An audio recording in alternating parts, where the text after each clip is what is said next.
Chapter 212. The latest chapter of this book is not finished yet. For more exciting content, please scan the QR code below to download the app. Novels are updated even faster. Millions of novels are free to read. Novels that can't be found online are all available here. Zhuang Manor. A copy of the Apricot Roll ranking was sent to Grand Tutor Zhuang and Royal Prince and Grand Tutor. Zhuang already knew the results of the top two. Other than Royal Prince, there weren't any outstanding candidates in the Zhuang family. Therefore, Grand Tutor Zhuang put the Apricot Roll aside when it was sent over. Royal Prince didn't look at it either. He had absolute confidence that he would get first place. He only asked, "Is there someone called Xiao Luleng on the roll?" Wu Yang replied, "Yes, he's tied for first place with the Royal Prince." Oh. Royal Prince glanced sideways. Wu Yang handed the roll over again. Royal Prince's gaze fell on Xiao Luleng's name. He raised his eyebrows slightly. "This Xiao Luleng is a bit out of my expectations." Wu Yang was about to speak when the servant girl outside said, "Master, you're here?" Wu Yang quickly retreated to the side and bowed to Grand Tutor Zhuang, who was walking in. Grand Tutor Zhuang waved his hand, and Wu Yang respectfully retreated. Royal Prince stood up and greeted with a pleasant expression, "Grandfather." Grand Tutor Zhuang replied in a low voice. Royal Prince walked around the desk and waited for Grand Tutor Zhuang to sit down on the chair with the official's hat before sitting down on another chair. A maidservant served the tea and then quickly left the room. The room was so quiet that only the sound of Grand Tutor Zhuang sipping his tea could be heard. Royal Prince asked, "Grandfather, why haven't you rested yet?" "I came to see you." Grand Tutor Zhuang put down the hot tea in his hand and looked at him with a serious expression. "Have you seen the Apricot Roll?" Royal Prince nodded. "I just saw it." Grand Tutor Zhuang said, "That Xiao Luleng is your classmate in the Imperial College?" "Yes." Royal Prince nodded again. Grand Tutor Zhuang had been in the bureaucracy for many years. He could recognize shocking information with just a glance. He looked at his grandson suspiciously. "You know him?" Royal Prince smiled and said, "Grandfather, do you still remember why I advised you to reopen the directorate?" Grand Tutor Zhuang furrowed his brows. "You said that the Empress Dowager lives in the home of an examinee. As long as that examinee enters the Imperial College, the Empress Dowager will also be brought to the capital. Could it be this person?" Royal Prince said, "That's right, it's him." Grand Tutor Zhuang's eyes turned cold. Royal Prince said, "Grandfather, don't get angry. He doesn't know Grandaunt's identity. I speculated that my Grandaunt had accidentally fainted in front of his house when she was stranded in that village. Someone in his family who knew medicine recognized my Grandaunt's leprosy. They were afraid that they would be sent to Leprosy Mountain, so they hid my Grandaunt and even treated her. It can cure leprosy." Grand Tutor Zhuang expressed his doubts. Royal Prince said, "I've seen Grandaunt. Her leprosy has indeed been cured." Grand Tutor Zhuang didn't believe that there was anyone in the world who could cure leprosy. Compared to this, he was more willing to believe that there was a mistake in the information from the beginning. Perhaps the Empress Dowager didn't have leprosy at all. It just looked like it. Royal Prince didn't refute Grand Tutor Zhuang's guess. This wasn't important. The Empress Dowager had been cured. They only had to wait for them to deploy the situation in the capital, and for the Empress Dowager to regain her memory. Then their Zhuang family would be able to rise again. Grand Tutor Zhuang said in deep thought, "This examinee isn't simple." Royal Prince didn't care and said, "It's just a huiyuan. Grandfather, you don't have to take it to heart. I didn't put much effort into this exam." This was the truth. He really didn't put in all his effort. Xiao Luleng must have put in all his effort. Even so, to be able to tie with him for first place was still Xiao Liulong's ability. Royal Prince had never met anyone who could compete with him since he was young. Although the young Marquis of Zhaodu was famous, in his opinion, it was only because he didn't meet him. If he didn't go to Qin country to be a hostage for almost 10 years, who knows who would be the #1 genius in Zhaodu? Royal Prince continued, "I plan to take this person for my own use. Grandfather, please don't touch him. It would be best if he could take him for his own use. After all, he knew too much." If he joined another camp, it would be disadvantageous for the entire Zhuang family. Grand Tutor Zhuang made a sound of agreement and said, "If you say so, then I won't touch him for now.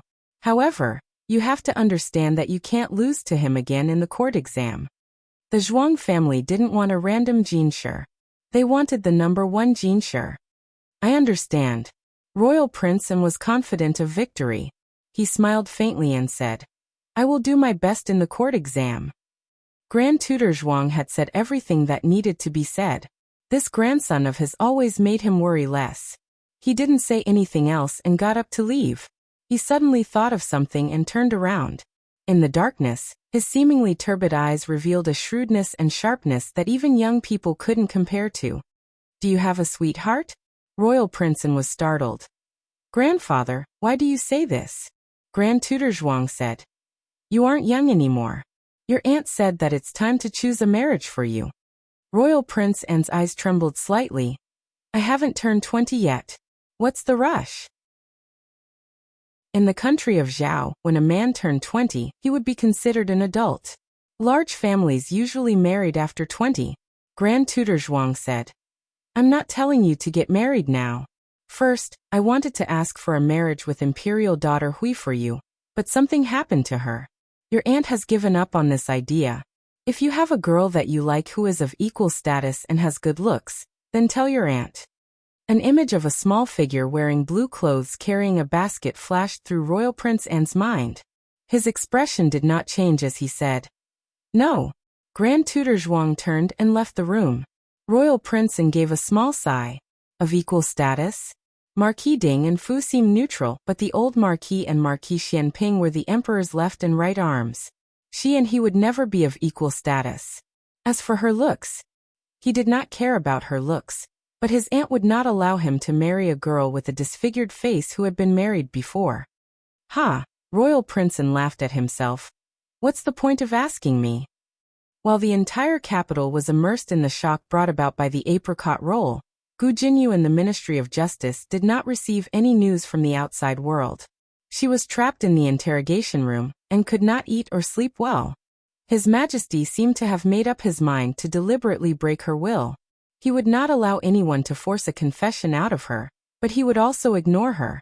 She was alone and could not hold on any longer. She had not bathed for many days. She was not like Gu Jiao who had grown up in the countryside.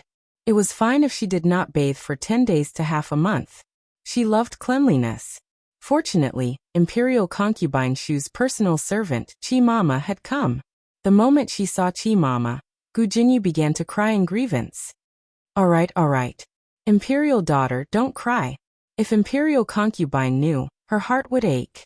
Chi Mama wanted to hug her and comfort her, but she could not stand the smell on Gu Jinyu's body. Chi Mama cleared her throat. In the end, she stood beside Gu Jinyu and handed her a clean handkerchief. Gu Jinyu took the handkerchief and choked. "Thank you for coming to see me, Mama." Chi Mama said, "Imperial concubine wanted me to ask you, what happened to you? Did you really break the Imperial Jade Seal, or did you do something else to anger His Majesty?" Gu Jinyu's eyes flashed when she heard this. "Imperial concubine, did you hear some rumors?" Chi Mama had come to clarify the matter, so she spoke frankly. "Someone in the palace is saying that you did not invent the bellows. It was someone else." "Someone else, who is it?" Gu Jinyu asked carefully. Chi Mama pondered. "I don't know. The rumor did not say who it was." Gu Jinyu lowered her head guiltily. Who had spread the rumor? His Majesty or the old blacksmith and carpenter? Didn't the three of them know about that girl? Gu Jinyu did not understand what was going on.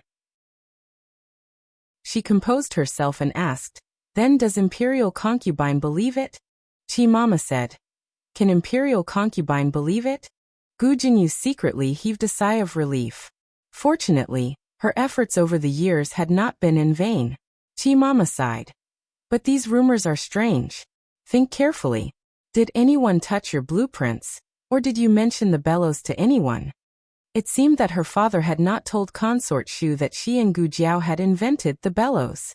He had not said anything for so long, so he probably would not say anything. Gu Jinyu hesitated whether to tell her about Gu Jiao. Consort Shu did not have a good impression of Gu Jiao. Firstly, Consort Shu did not like Consort Yao and did not like her children.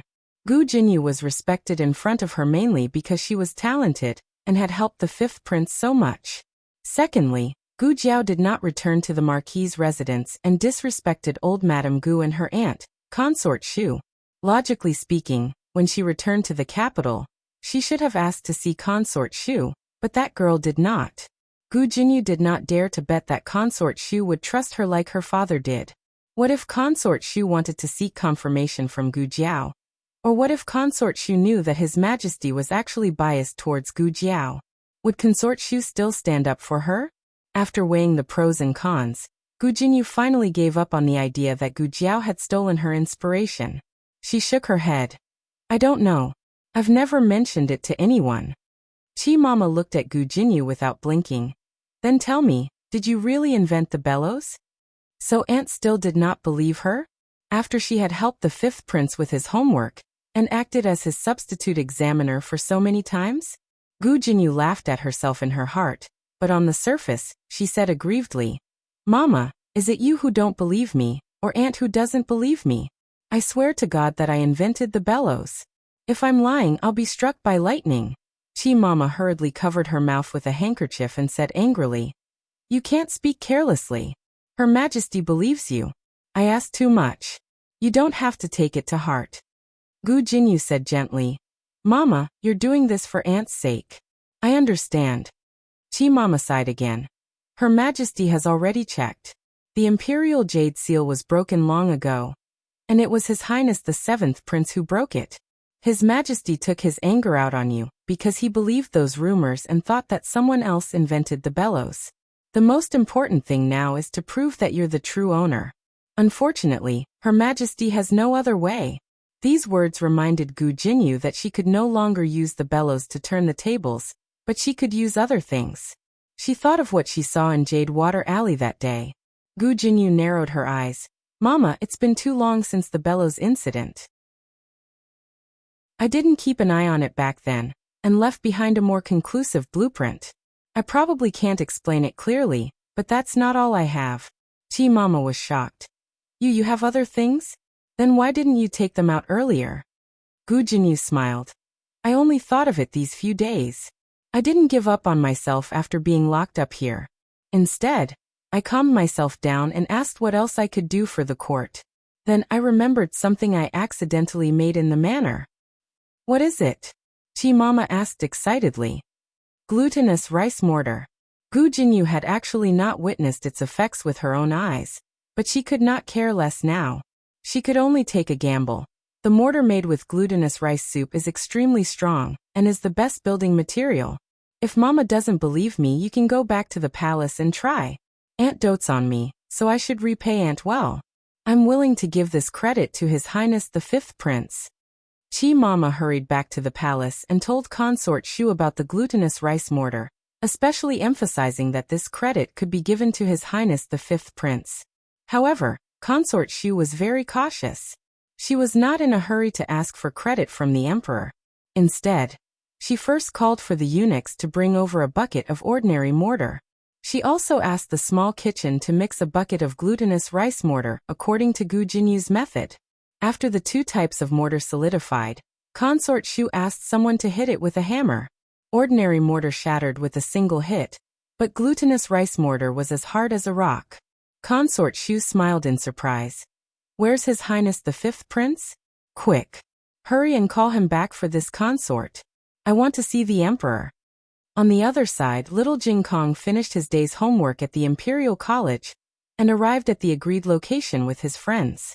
Last time, Qin Chiyu promised to bring his two friends to visit the palace. After establishing a relationship with the Crown Princess's sister-in-law, the Crown Princess's sister-in-law finally agreed to let him bring his friends into the palace. If it were an adult, they would be curious about how he could enter the palace, but children would not. Su Kanji informed the servant who came to pick him up. The servant knew of Qin Chiyu's identity, and did not dare to disagree with the prince's invitation. Little Jing Kong went to the medical center and told Gu Jiao that he was going out to play, and would take the Su family's carriage back later. Gu Jiao had no objections.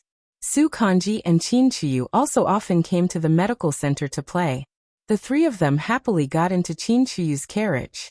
Digression: Jiao Jiao's #1 fan Little Jing Kong is here. The latest chapter of this book is not finished yet. For more exciting content, please scan the QR code below to download the app. The novel is more complete and updated faster. Millions of novels are free to read. There are all kinds of novels that can't be found online here. https://www.zhbqg.com/89642_8964226/113552217. HTML Genius memorized the website address in a second. www.zhbqg.com Bikuj mobile reading website. zhbqg.com.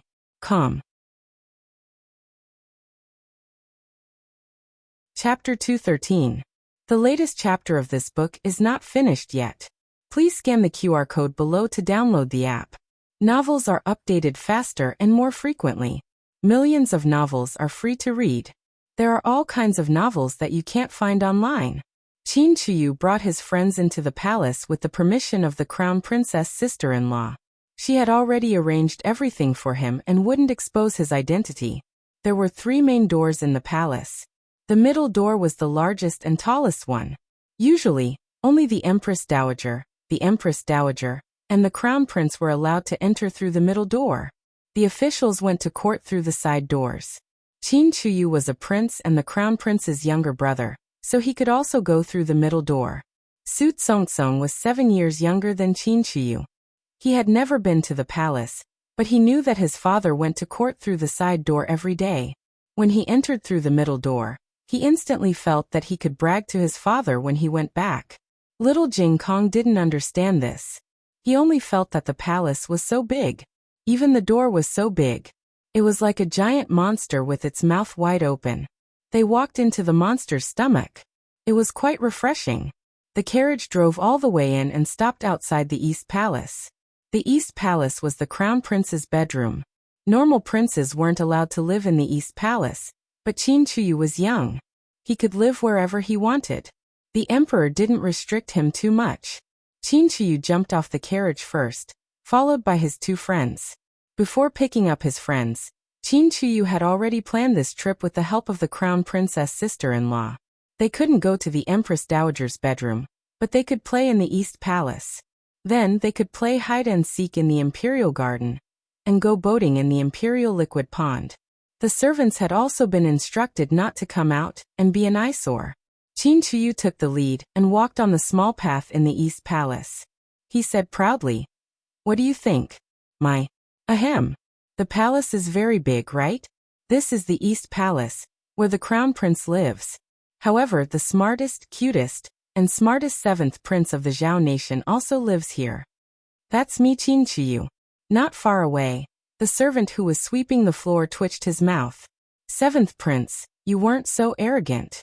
Who taught you that?" Achoo. Little Jing Kong sneezed. The Eastern Palace was very big. There was a main hall, 2 side halls, and several small courtyards. One of the small courtyards was Qin Chiyu's personal space. The Crown Princess had people make a swing, a rock garden, and a wooden horse for him. Qin Chiyu was already tired of playing with them. Su Kanji also had these at home, and there were even more varieties than Qin Chiyu.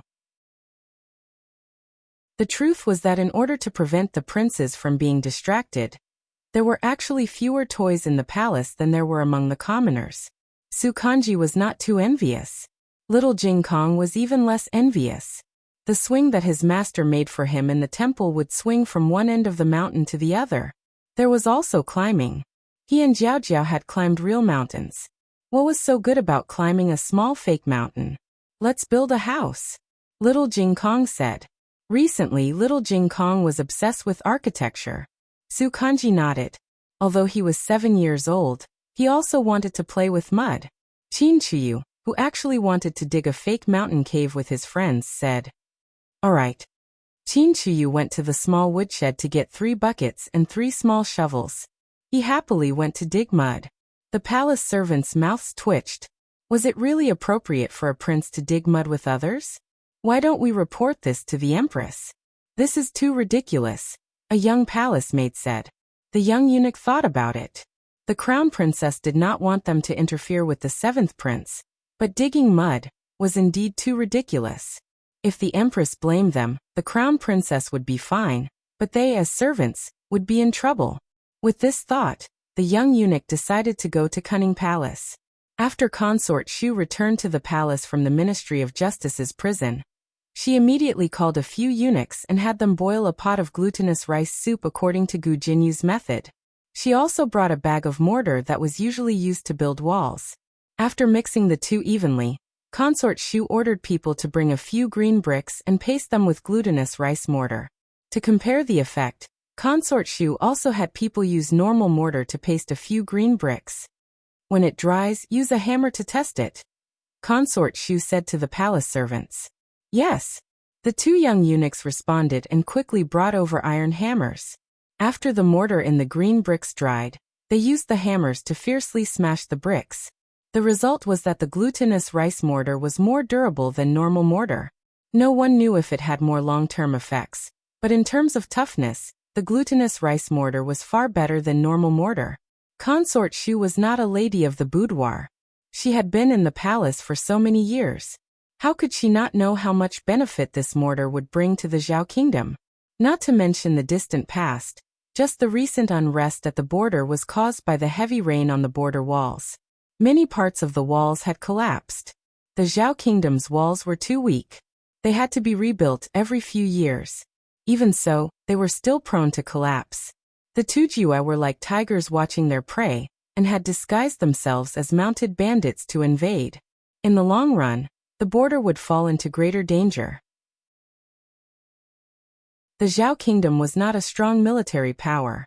The battle with the Chen kingdom a few years ago had greatly damaged the Zhao kingdom's strength. If they fought again, the price would be disastrous. The court was currently discussing how to quickly repair the walls. If they had this special mortar, then wouldn't they not have to worry about the walls collapsing? This contribution would not be less than the bellows. Consort Shu's heart faintly burned with excitement. She could not wait. Where is His Highness the Fifth Prince? Has he not found him yet? Where did he go? A eunuch said. His Highness the Fifth Prince left the palace. He said he had an appointment with a friend to recite poetry. He will probably return at night. Right now, Eunuch Li has already gone out to find His Highness the Fifth Prince. I just don't know. I don't know if he can find him. His Highness the Fifth Prince was the master. He could not report his whereabouts to the servants. Eunuch Li could only follow His Highness the Fifth Prince's usual route and try his luck. Consort Shu thought about it. It was the same whether he was present or not. It was fine as long as he did it. Where is His Majesty? Consort Shu asked. The eunuch said, in the supreme liquid pool. Consort Shu touched the tassels on her hair bun. Oh, why didn't His Majesty go to the Empress Place today? The eunuch smiled. Perhaps he was tired of staying in the Empress Palace and came out to get some fresh air. His Majesty can only stay at Nyangnyang's place. The most favored concubine in the harem was Consort Shu. She had never lost favor since she entered the palace. It was only after His Majesty returned from Jiangnan that he became obsessed with alchemy, and would not be close to women for a short period of time. In the past, His Majesty would rest in her palace for 5 or 6 days every month. Consort Shu heard this and smiled faintly. Okay, let's go. Yes. The eunuch gave a meaningful look to the servant and took a bucket of glutinous rice mortar to the supreme liquid pool. The weather was fine. When Consort Shu arrived at the pavilion of the supreme liquid pool, the other concubines also came. There was nothing unexpected. His Majesty had not come to the harem for so long. Who would not suddenly appear like a fly eyeing the crack in an egg? What surprised Consort Shu was that the Empress and noble Consort Zhuang were also there. These two people did not need to compete for favor in the harem. What's more, His Majesty had been to the Empress Cunning Palace for the past few days. Why would she come out at this time to compete with the other concubines? Consort Shu was not here to compete for favor today, so she did not mind there being more people. She stepped forward and saluted the Emperor and Empress Xiao. Your Majesty, Empress. Empress Xiao seemed to be in a good mood and smiled at her. The emperor raised his hand. Rise. Consort Shu and noble consort Zhuang saluted. Noble consort Zhuang stood up and slightly returned the salute.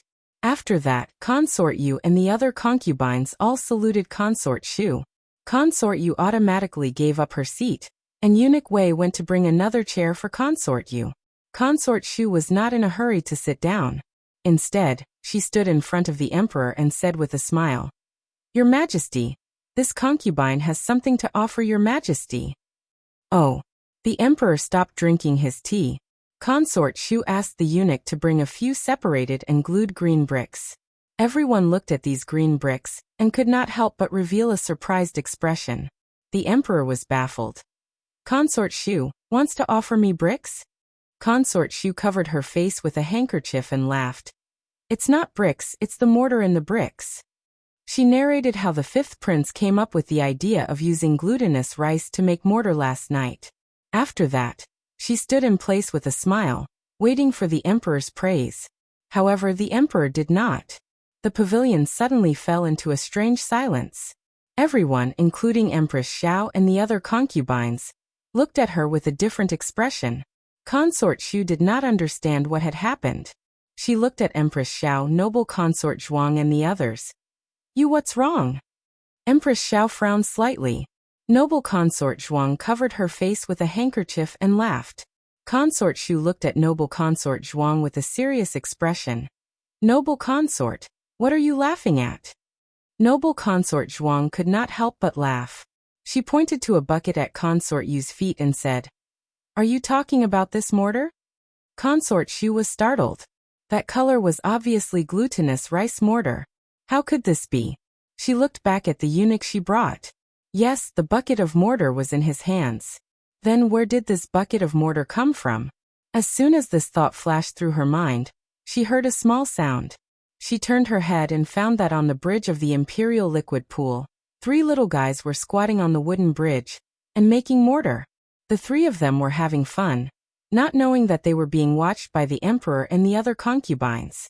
The cause of the incident was when the eunuch of the Eastern Palace secretly reported to Empress Xiao that Qin Chuyu was playing with mud.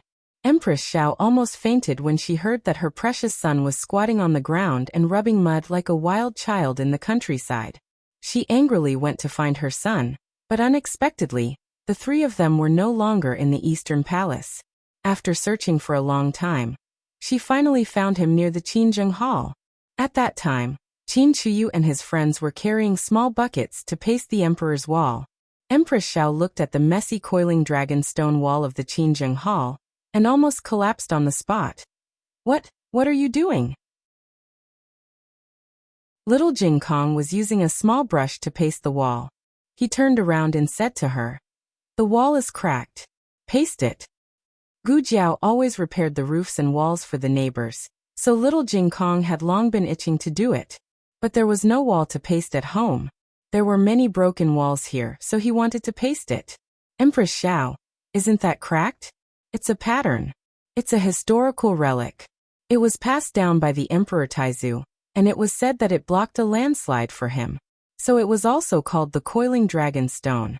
What was even more tragic was that they not only pasted the Coiling Dragon Stone wall, but also the Emperor's Wind Lookout wall. Along the way, the 3 of them pasted the walls whenever they saw them. Empress Xiao didn't faint on the spot because of little Jing Kong's good looks. Empress Xiao didn't have time to teach her son and his little playmates a lesson. She hurriedly asked someone to dig out the mortar on the Coiling Dragon Stone. The mortar was actually quite easy to dig out. It could be pried off with a dagger or a shovel. However, for some reason, the mortar this time couldn't be pried off no matter what. Empress Xiao realized that her son had made a big mistake, so she thought about finding someone to take the blame for him later. Unexpectedly, the emperor came. The 3 of them were caught red-handed. Empress Xiao was scared to death. Unexpectedly, the emperor didn't punish the 3 children. Of course, the emperor didn't want to punish the little miracle-working doctor's younger brother. Although he looked at the pasted Coiling Dragon Stone, his dragon balls were also very painful.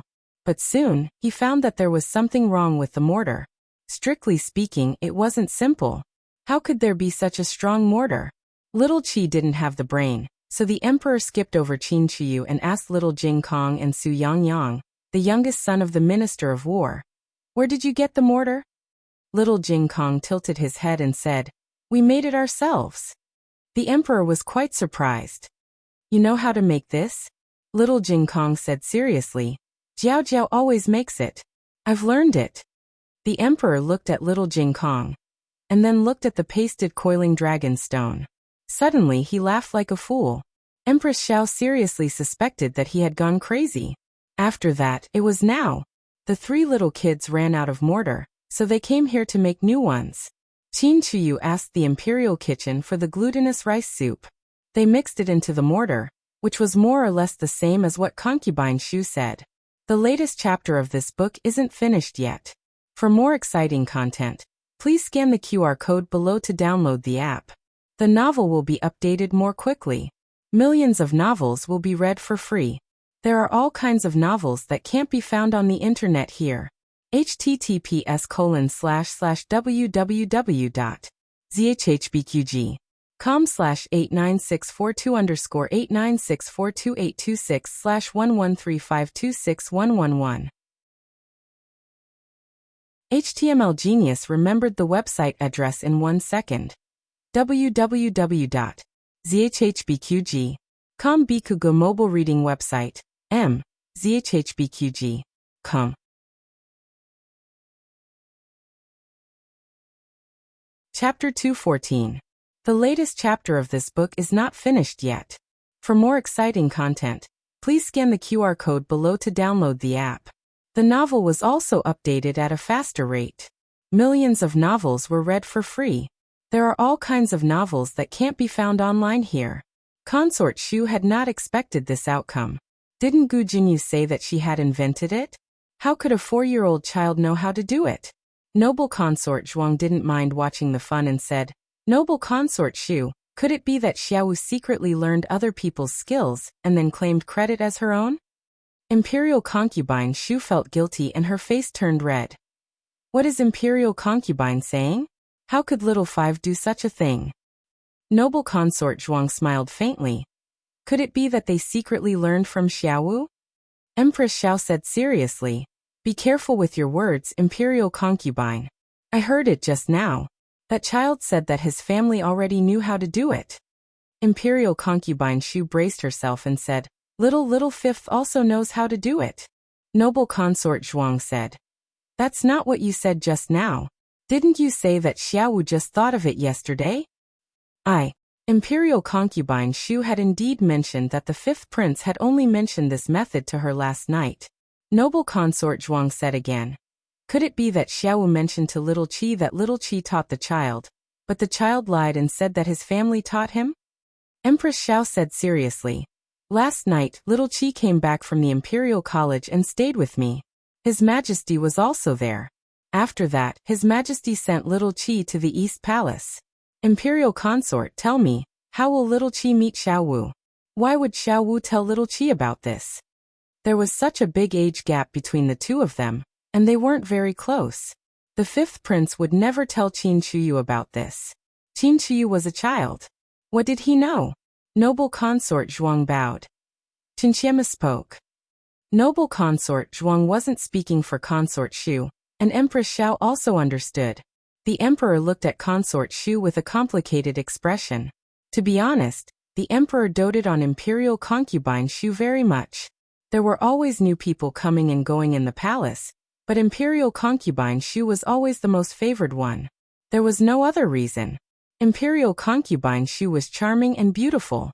She also knew how to coax people. She was a rare flower that understood words very well. However, what happened today had crossed the emperor's bottom line. The emperor was already furious that Gu Jinyu had falsely claimed credit, but had no evidence. He was most annoyed by people who stole credit. Of course, the emperor was a person who relied on evidence. The emperor said, "Do you have evidence to prove when Xiaowu first made this kind of mortar?" Xu Fei was speechless. The emperor continued, "He can't have imagined it out of thin air. You have to do it before you believe it, right?" Concubine Shu was completely speechless. The emperor called Eunuch Wei over. Go and ask that child. When was the first time his family made this? Yes. Eunuch Wei walked away with small, quick steps. After a while, he turned back and said to the emperor, reporting to your majesty, he said that many of their neighbors' walls were made of this kind of mortar paste. They had it since last month. The emperor gave Eunuch Wei a meaningful glance.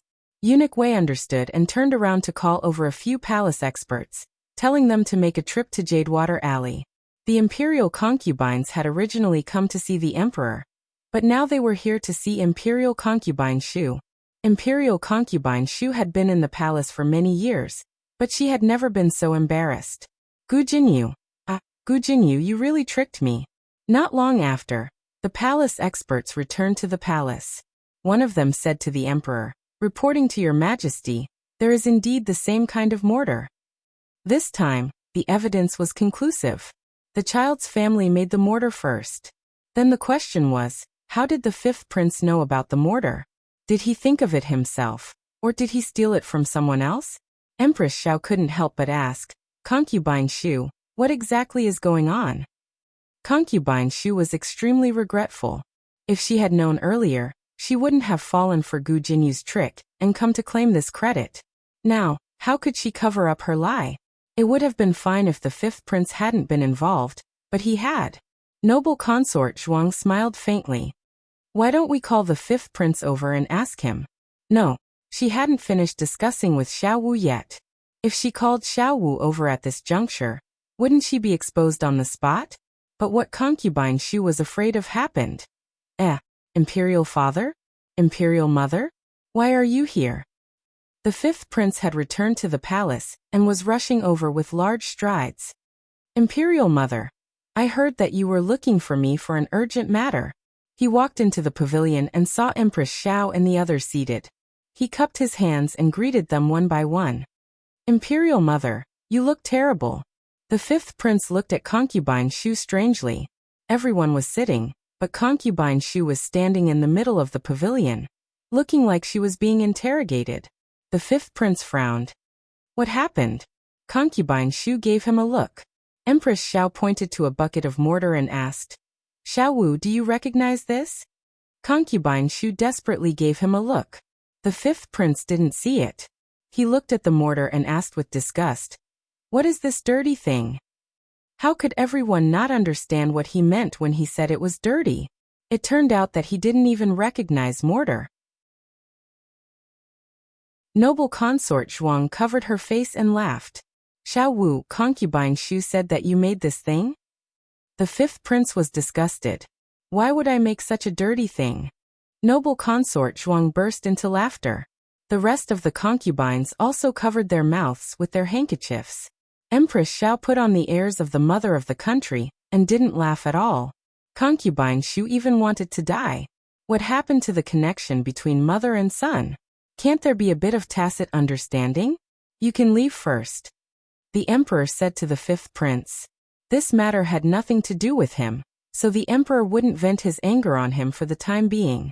The fifth prince didn't understand, but the emperor had given the order, so he could only leave silently. The emperor's cold gaze fell on Concubine Shu's face. What the hell is going on? Why don't you tell the truth? There were witnesses and material evidence.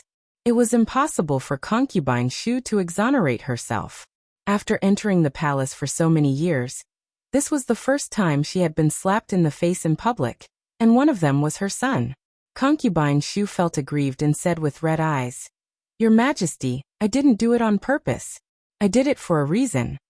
Concubine Shu told him about her meeting Gu Jinyu in prison. Of course, she didn't say that Gu Jinyu wanted to give her credit. Instead, she said, The princess knew that she had angered your majesty and was afraid that your majesty wouldn't believe her method. So she made me lie that it was little Five who thought of it. She said that she hoped to serve your majesty again. How would I know that she stole someone else's method? Gu Jinyu again. She plagiarized the little miracle doctor's things again. This was great. He was worried that he couldn't find evidence for the bellows, but Mortar delivered the evidence to his door. The emperor looked at Concubine Shu. So Concubine Shu was also deceived. From the beginning to the end, she was the only one who committed the crime of deceiving the emperor? What could concubine Shu do? Admit that she almost deceived the emperor? In order to protect herself, concubine Shu had to admit that Gu Jinyu deceived the emperor. Concubine Shu bit her lip and knelt down in front of everyone. She kowtowed and said, "Your Majesty, my niece committed a grave mistake. Your Majesty, please punish her." The emperor said, "Princess Hui stole someone else's work and falsely claimed credit for it. She deceived the emperor and committed treason. On account of concubine Shu's pleading for her, I will strip her of her position as princess and revoke her title." Concubine Shu was stunned. This was on account of her? She couldn't even be a princess anymore. The crime of deceiving the emperor was actually very difficult to convict strictly. For example, Qin Chuyi would always lie that he didn't secretly eat candy. The third prince would lie that he had done his homework. These were all deceiving the emperor, but usually, they wouldn't be convicted. They would only be punished if there were serious consequences. The mortar incident clearly didn't cause serious consequences. The emperor had still stripped her of her title and position as princess because he wanted to use this as an excuse to make a fuss. Everyone couldn't help but think of the explosion at the Ministry of Works, and the rumor that the bellows had not been invented by Gu Jinyu. If it was because of the bellows, then it made sense. Concubine Shu, oh concubine Shu, so your niece wasn't as good as you said. She didn't know anything and stole someone else's work. She even modified it on her own and caused a disaster. If you didn't punish your niece, who would you punish? The concubines all looked at concubine Shu with a different expression. This woman, who was so proud of her success, finally fell. Concubine Shu was fined a year's salary by the emperor and grounded for a month. Concubine Shu's face turned green. What was a slap in the face? This was it. The entire harem saw her as a joke. From now on, this black history of hers could not be erased. The emperor frowned and glanced at her. What? You're still not leaving? Are you not satisfied with my punishment? Your Majesty doesn't dare. Your Majesty will leave. Concubine Shu stood up awkwardly and bowed to the emperor. She staggered away with the help of the palace maids. She had only taken a few steps when the emperor suddenly called out to her. Concubine Shu. Concubine Shu was overjoyed. She turned her head back with tears in her eyes, hoping that the emperor would comfort her. After all, she had also been implicated. Unexpectedly, the emperor only said coldly, "Have Xiao Wu come to the imperial study. I want to test him on his homework." Concubine Shu immediately froze. The latest chapter of this book is not finished yet. For more exciting content, please scan the QR code below to download the app. The novel will be updated even faster. Millions of novels will be read for free. All the novels that can't be found online will be available here. https://www.zhhbqg.com/89642_896422826/113523964. HTML Genius will remember this website's address in 1 second. www.zhhbqg.com Bikugo mobile reading website. zhhbqg.com. Chapter 215. The latest chapter of this book is not finished yet. For more exciting content, please scan the QR code below to download the app. Novels are updated faster. Millions of novels are free to read. Novels with content that can't be found online are available here. What she feared had come true.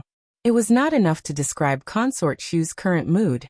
She did not expect the emperor to test the fifth prince's homework at this time. The emperor was very busy every day and did not have much time to test the prince's homework. The eldest prince and the crown prince were the most concerned about it. One was his eldest son, the other was his legitimate son. For someone like the fifth prince, who was not the legitimate heir or not, the emperor would at most check his essays. Every time, with Gu Jinyu's help, the fifth prince's essays would be done very well. The emperor would occasionally call the fifth prince over and ask him questions about his essays. Gu Jinyu had taught the fifth prince these in advance. Although the fifth prince was not good in class, he was very talented in cheating. Gu Jinyu only needed to say that the emperor might test him on this later. If he answered this way, he would remember it. So, the fifth prince had never been exposed after asking Gu Jinyu to cheat for so many years. Consort Shu's heart was trembling. Your Majesty, she tried to stop all this, but the emperor was determined. On the other side, the three little kids had finished making the mortar, and were carrying the small buckets to paste the wall. The emperor had no more fun watching them. He got up and returned to the imperial study. Empress Xiao, noble consort Zhuang, and the others got up to send him off. The emperor went to the imperial study. The fifth prince was also called over. He did not understand what had happened for the time being. He only felt that the palace servants' expressions were strange, and the emperor's expression was even stranger. Father. He entered the imperial study and bowed. At this time, the three little kids had already carried the small buckets and were huffing and puffing outside the imperial study to paste the wall. Eunuch Wei was really worried that the little kids would paste the emperor into the wall. He hurriedly asked someone to bring the bricks over.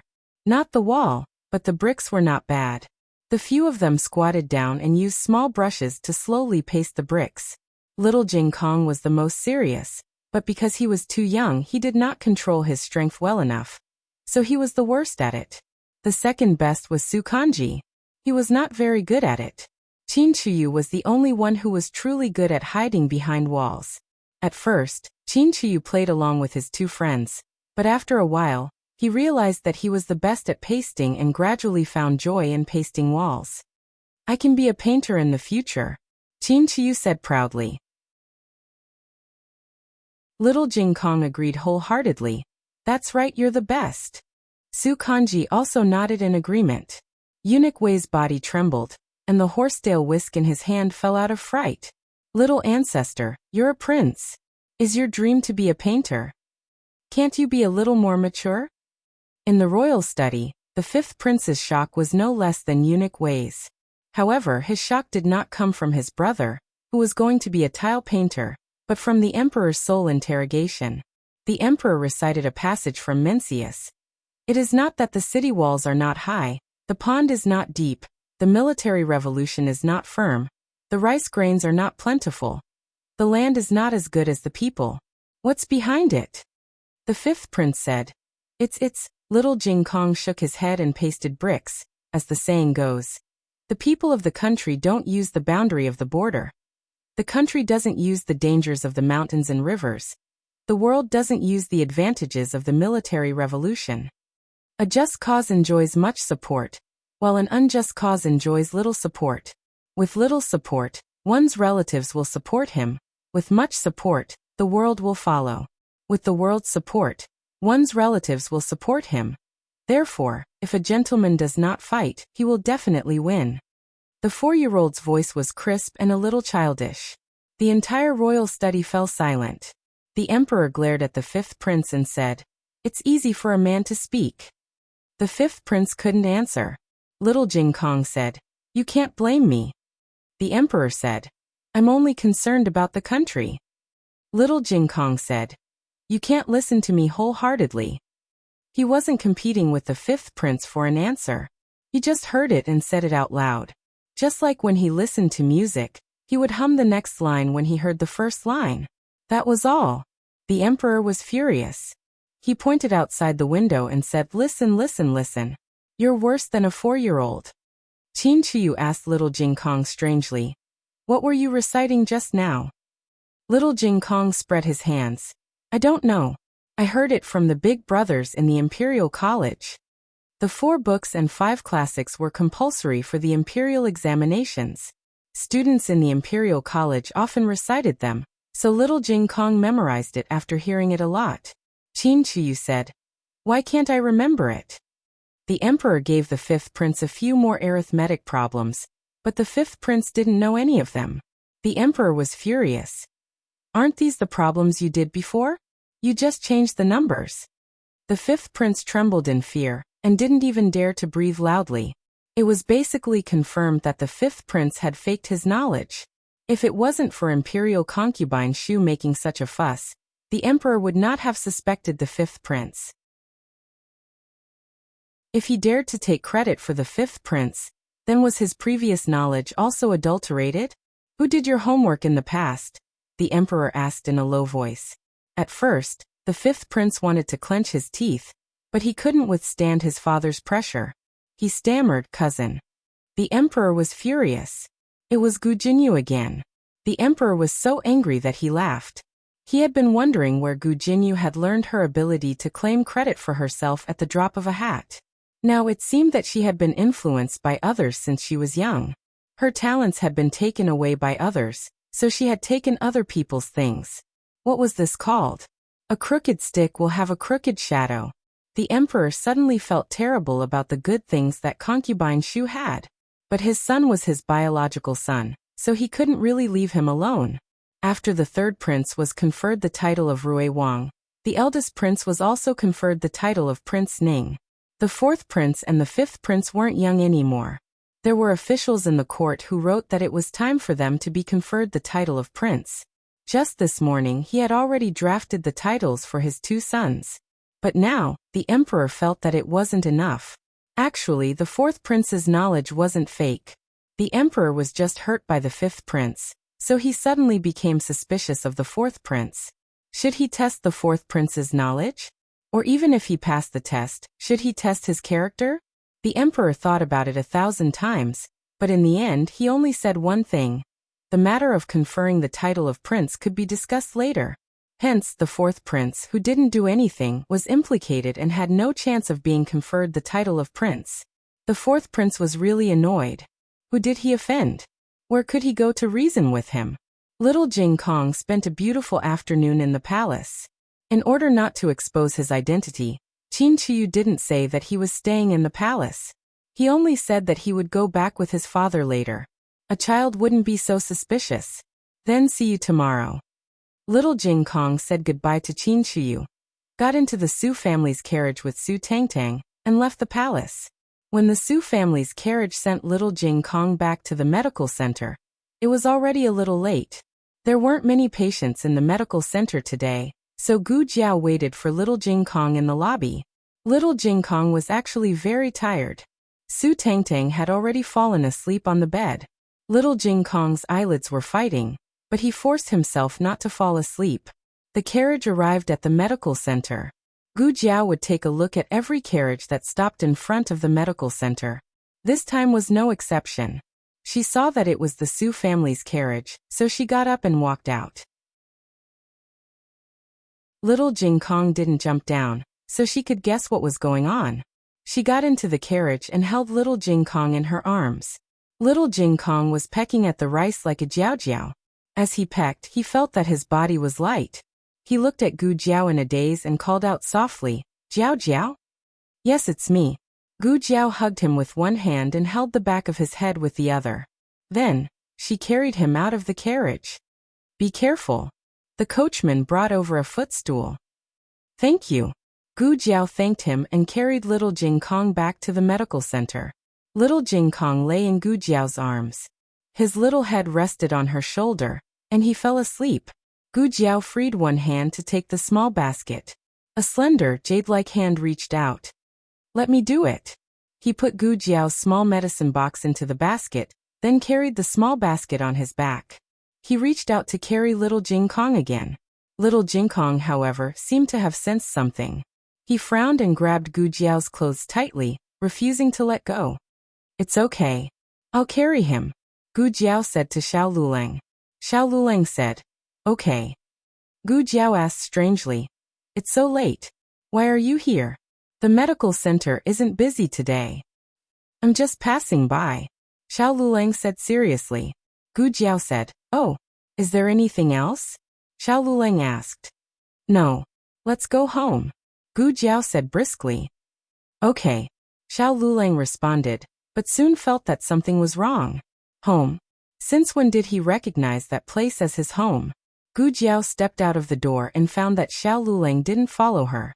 She looked back at him and asked, "Aren't you going home?" Xiao Lulang opened his mouth and said, "I'm going home." Xiao Lulang walked out with his crutch. Gu Jiao waited for him to come over, then walked side by side with him to Clearwater Alley. The street was noisy, and people were coming and going. Xiao Luleng walked to the outside and blocked the pedestrians who might bump into him. As he walked, he silently looked at her beside him. When he first met her, she was just a silly girl. Now she was slim and elegant. Her face was still the same, but it was as if she had changed into another person. He had said that he would leave. However, she didn't know when it started. Perhaps it started from the moment she insisted that he go to Tianxiang Academy, or perhaps it was from the moment she wanted to send him to the county examinations regardless of everything. Step by step, she had walked to this day. He couldn't do such a childish thing like asking for a gift again. He couldn't have a heart, he couldn't have a home. He couldn't have any more worries. Creak. Gu Jiao pushed open the door to the courtyard. Xiao Luleng said almost reflexively, "You're in the wrong place. This isn't our home." After saying this, he was stunned. Gu Jiao turned her head and smiled. "I know. I'm giving Master Zhao some cough medicine." Her smile was as clean as the snow at the peak of the heavenly mountain. Xiao Luleng was dazzled. The next day, the news of the emperor stripping Gu Jinyu of her title and position as princess spread through the streets and alleys. Everyone in the tea houses was discussing why Gu Jinyu had been severely punished by the emperor. "I heard that she broke the imperial jade seal. His Majesty punished her in a fit of anger." "That's not what I heard." "Then what is it?" "Do you know about the furnace accident at the Ministry of Works? That furnace was modified by her. It could only use 2 bellows, but she insisted on using 6. In the end, the furnace exploded. She modified it just because she said so. Didn't the officials at the Ministry of Works review it? So that's where the problem lies. She only provided the plan. It's up to the Ministry of Works whether to use it or not. The Ministry of Works Inspection Department is the main culprit. There's another reason why she was punished." All right. Don't keep us in suspense. Tell us." "She didn't invent the bellows. It was another girl. The old blacksmith rushed over from the county and exposed her on the spot." "Ah, there was such a thing? Otherwise, why would His Majesty punish her so severely? Isn't it because she committed the crime of deceiving the emperor?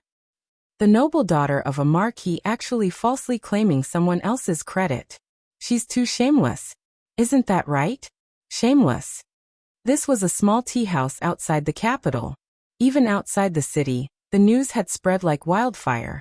A well-built old man, who couldn't hide his dignity even though he was wearing plain clothes, frowned slightly.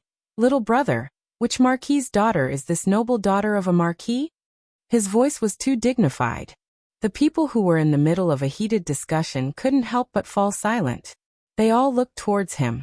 His hair was already silver, but his figure was tall and sturdy. His appearance was dignified and his aura was strong. Not a single person present dared to underestimate him. It was a newborn calf that didn't fear the tiger that courageously said, "Marquis Dingan's manner." The dignified old man sternly said, "Are you certain that you didn't make a mistake?"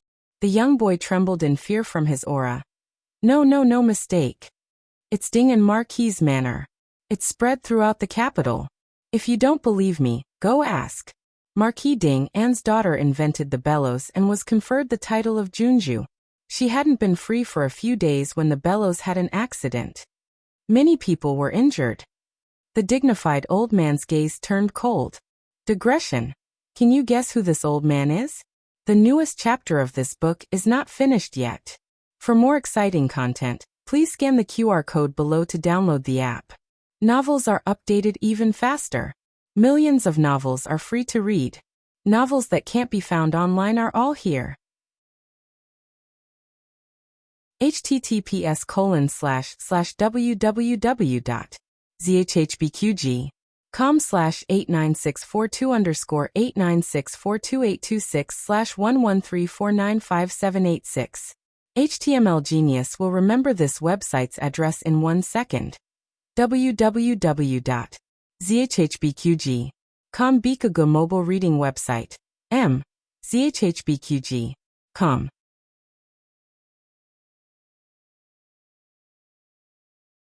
Chapter 216.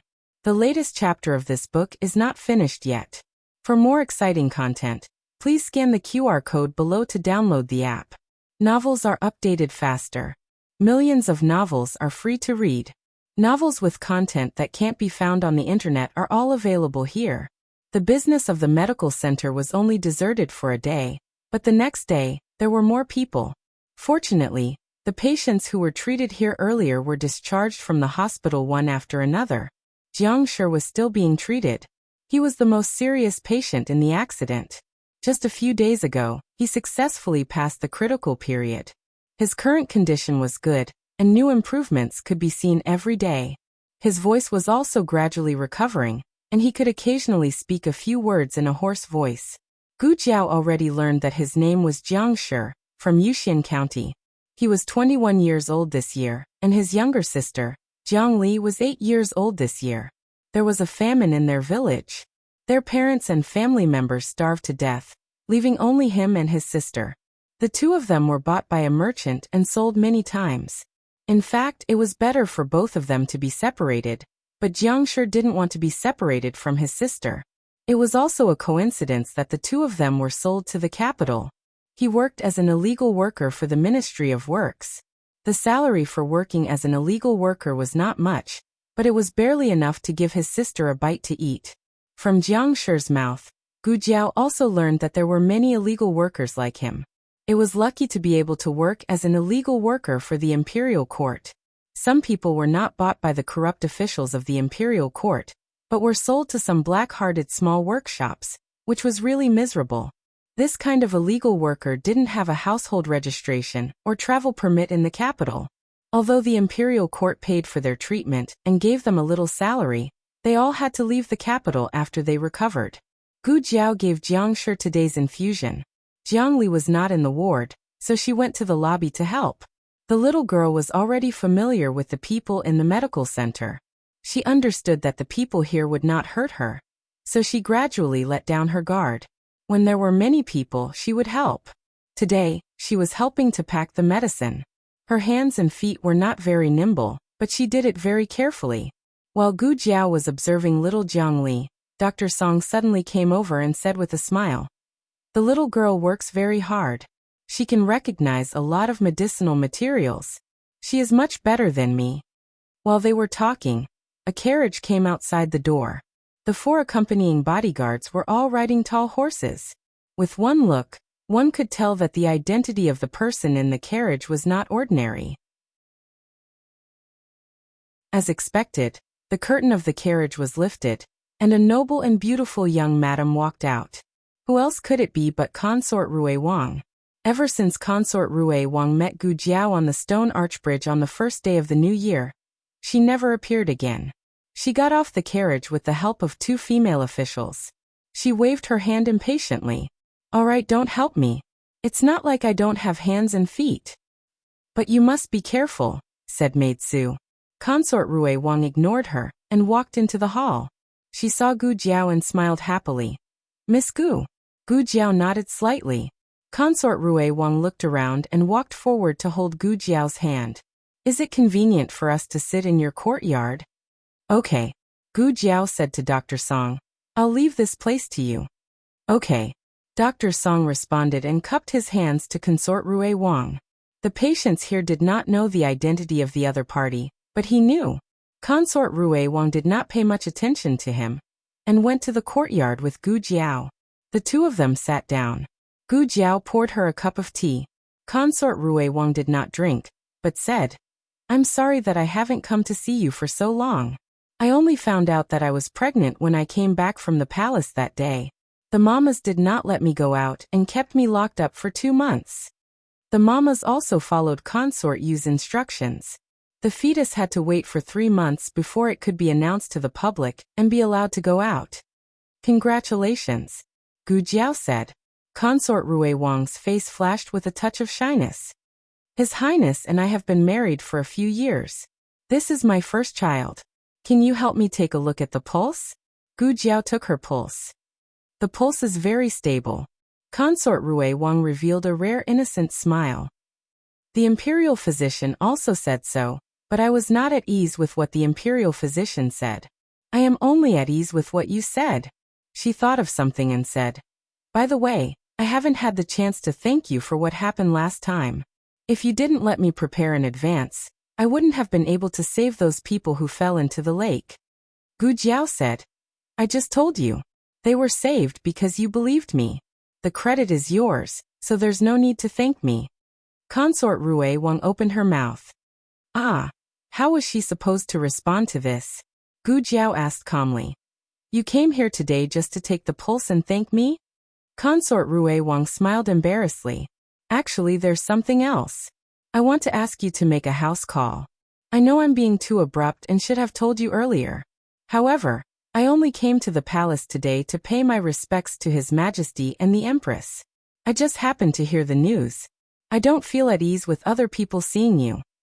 Gu Jiao was like this. She was amenable to coaxing but not coercion. If Consort Rui Wang used her power to pressure her, she would have refused.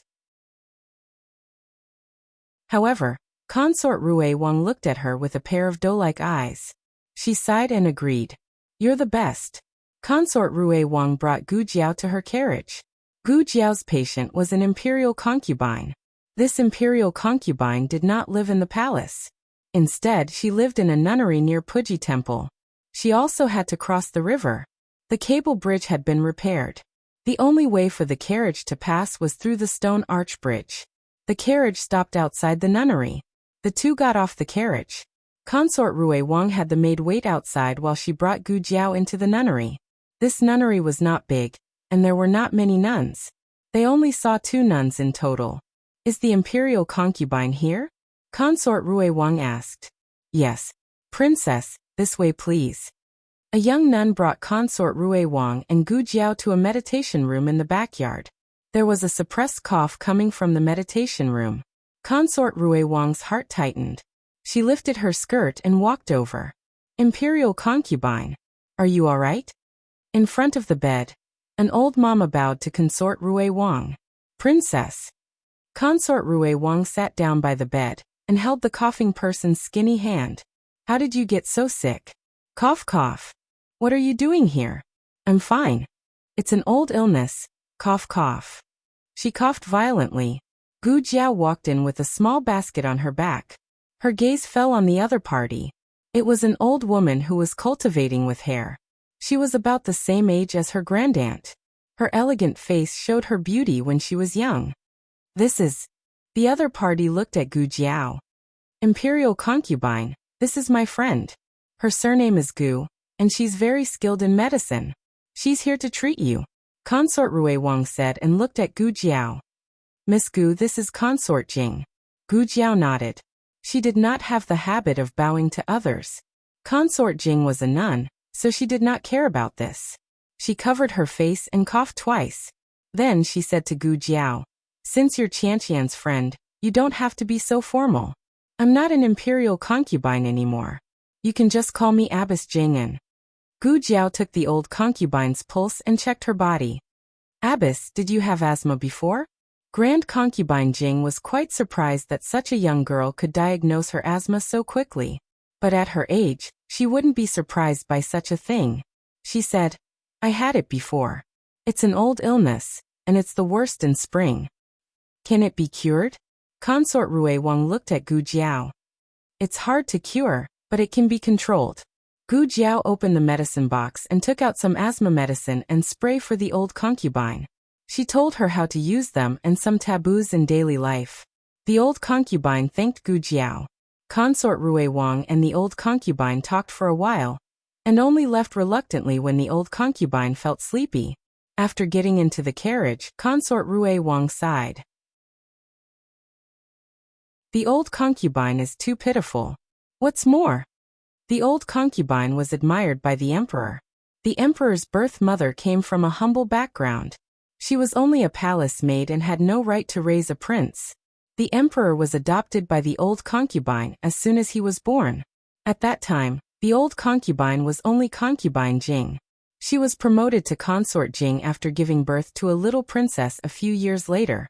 Consort Jing was a gentle and magnanimous woman. She never fought for favor in the imperial harem, nor did she stir up trouble.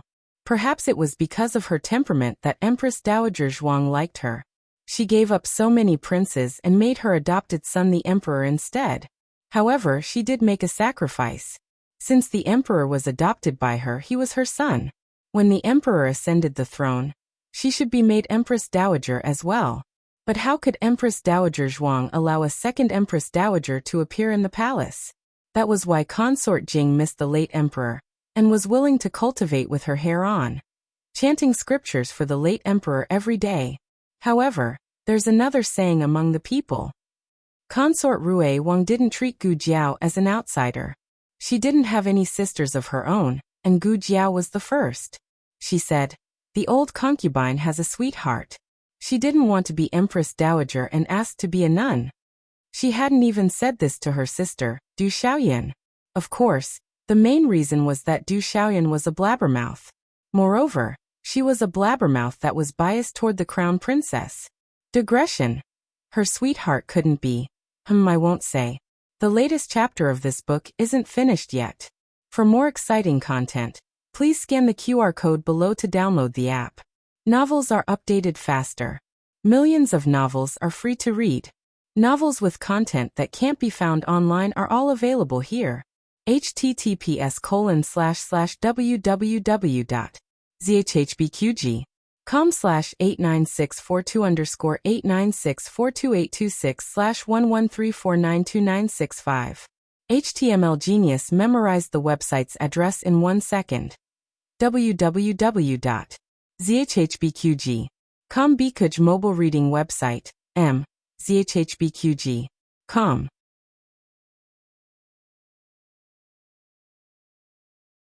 Chapter 217. The latest chapter of this book is not finished yet. For more exciting content, please scan the QR code below to download the app. Novels are updated faster. Millions of novels are free to read. Novels with content that can't be found on the internet are available here. Before Consort Rue Wang got married, she also had many friends. However, after she got married, they became estranged. After she became the princess, those people no longer treated her as an ordinary friend. Miss Gu was so nice. They didn't treat her with fear and alienation just because she was the princess. In fact, she didn't understand how Gu Jiao did it. It seemed that she was always calm and nothing could make her have a big reaction. It was comfortable to get along with such a person. Consort Rue Wang sent the patient back to the medical center and paid the consultation fee before leaving. In the afternoon, the medical center received another visit. It was a patient who had been treated here before. He had been stitched up, and it was time to remove the stitches. Dr. Song and the others were busy. Gu Jiao asked for the address and got on the medical center's carriage to go there. The patient's waist and abdomen were cut by the fragments of the furnace. He had more than 20 stitches. The initial recovery was good. However, he accidentally fell down when he got out of bed to go to the toilet and tore another part of the wound. This time, the recovery was good. Gu Jiao removed the stitches for him. "Do I need to take any medicine or apply any medicine?" the patient asked. Gu Jiao shook her head. "No, it's fine. The diet is light." The patient thanked her excitedly. "Thank you, Miss Gu." This patient was a regular craftsman invited by the Ministry of Works. He was a local in the capital. After he recovered, he could return to the Ministry of Works. Gu Jiao thought of Jiang Shi and little Jiang Li who were homeless in the medical center. However, she didn't think for too long. Gu Jiao got on the carriage. Xiao Sanzi drove the carriage and suddenly said, "Miss Gu, it's so lively over there." Gu Jiao was a very cold person, but she also liked to be lively. This was a very contradictory trait. She lifted the curtain and took a look. She seemed to understand why it was so lively. "It's the Qingfeng gang." "Ah, is that the Cool Breeze gang?" Although Xiao Sanzi had heard of it many times, he had never been inside, so he was a little expectant. The Cool Breeze restaurant was one of the most elegant restaurants in the capital. It had all kinds of food, drink, and entertainment. It also often opened some very novel gambling games. "Let's go take a look," Gu Jiao said. Xiao Sanzi was overjoyed. Okay. The two went to the Cool Breeze Inn. The reason why it was so lively today was because of Xiao Lulang. It turned out that the Cool Breeze gang had set up a new gambling house. This time, they didn't bet on who was first or second, but on who was the great three masters. This was very exciting. After sharing the first place with Commandery Princeton, who still had a third candidate in mind. However, there couldn't possibly be two of the great three masters. The Cool Breeze gang had said that if there were two of them, they would pay double. Of course, it was impossible for there to be two of them. This was not a baseless guess. Someone had gone to the palace to ask around. The emperor would not allow there to be two of them. So the question was, who should they bet on? Of course it's Commandery Princeton. Do you still need to ask? A scholar in his 30s said, Commandery Princeton has been first in every imperial examination. If he can get first place in the palace examination, he will be the great three masters. Xiao Lulang came from a small county. The difficulty of the imperial examination is not comparable to the imperial examination in the capital. Moreover, his performance is not stable. I heard that he didn't do well in the college examination. He didn't even get the lesser three masters. Do you still dare to bet on him? Everyone felt that it made sense. Although he was considered to be the best in the county, what was he in the capital? Don't look at how he shared the first place with Commandery Princeton. It was just a fluke. The cabinet ministers must have sympathized with him because he came from a poor background and was able to write good essays. Otherwise, what would happen? Would he be able to compete with Commandery Princeton? Crazy. In the end, most of the people bet on Commandery Princeton. Only a few adventurers gritted their teeth and bet on Xiao Lulang. In order to attract more desperate gamblers, Qing Feng Gang did not hesitate to hang the greater three masters list in the most prominent position in the main hall. Commandery Princeton's name was first on the right side. Xiao Lulang was second. But the two people's bets were as different as heaven and earth. Commandery Princeton's name was filled with gold ingots. Xiao Liulang's name only had a single silver ingot. A gold ingot represented 1,000 taels. A silver ingot represented 100 taels. Gu Jiao sold the emperor a second-hand brush for 8,000 taels. She used 3,000 taels to go to the Zhouzhuan Medical Center and the new pharmaceutical factory. She still had 5,000 taels left. She did not have the banknotes with her, but she had the bank's cards. She walked into the main hall. I want to bet. On the other side, Commandery Princeton was also betting in the side room of Qing Feng Gang. He did not reveal his identity, but he had a noble aura, so the shopkeeper did not dare to neglect him. The shopkeeper politely asked, Young master, are you betting on the greater three masters list? You can bet on Commandery Princeton. He will definitely win. Commandery Princeton was not interested in betting on himself. He tapped the table lightly with his finger. I heard that you have the flower hairpin roll here. Ah, yes, we do. The shopkeeper was surprised. He did not expect him to ask about the flower hairpin roll. Recently, because of Gu Jinyu, the flower hairpin roll was also affected. Some people suspected that Qing Feng Gang did not check the background of the people on the roll and caused them to lose money blindly. Actually, the results were not out yet. But everyone thought that Gu Jinyu had no chance. Those who bet on her regretted it so much that their intestines turned green. Now, Zhuang Yueshi was far ahead of the other competitors on the flower hairpin roll. The shopkeeper thought that he had also bet on Zhuang Yueshi. Commandery Princeton took out a thick stack of banknotes and placed it on the table. He said lightly, all on eldest Miss Gu. The shopkeeper was dumbfounded. Commandery Princeton placed his bet on Gu Jiao. When he went downstairs, he saw Gu Jiao holding her cards and placing her bet on the big 3 yuan. 5,000 taels, Xiao Lulang. Commandery Princeton, who was shot in the heart. After placing her bet on her husband, Gu Jiao saw a string of shiny gold ingots under her husband's name. She left with satisfaction. Just as she was about to step into the carriage, she heard a gentle voice behind her. What a coincidence, Miss Gu. Gu Jiao turned around. Seeing that it was Commandery Princeton, she asked calmly, What's the matter? Commandery Princeton thought of her bet just now and did not know whether to laugh or cry. Miss Gu, do you have so little confidence in me? Gu Jiao was confused. What did you say? Place your bet. Commandery Princeton pointed at the big 3 yuan list in the hall. Oh. Gu Jiao thought for a while and said, If you have confidence in yourself, you can place your bet. I have already placed all my money. Commandery Princeton. That's not what I meant. Forget it, I don't know what I mean either. If there's nothing else, I'll leave first. Goodbye. Gu Jiao turned around and was about to get into the carriage. Wait. Commandery Princeton stopped her.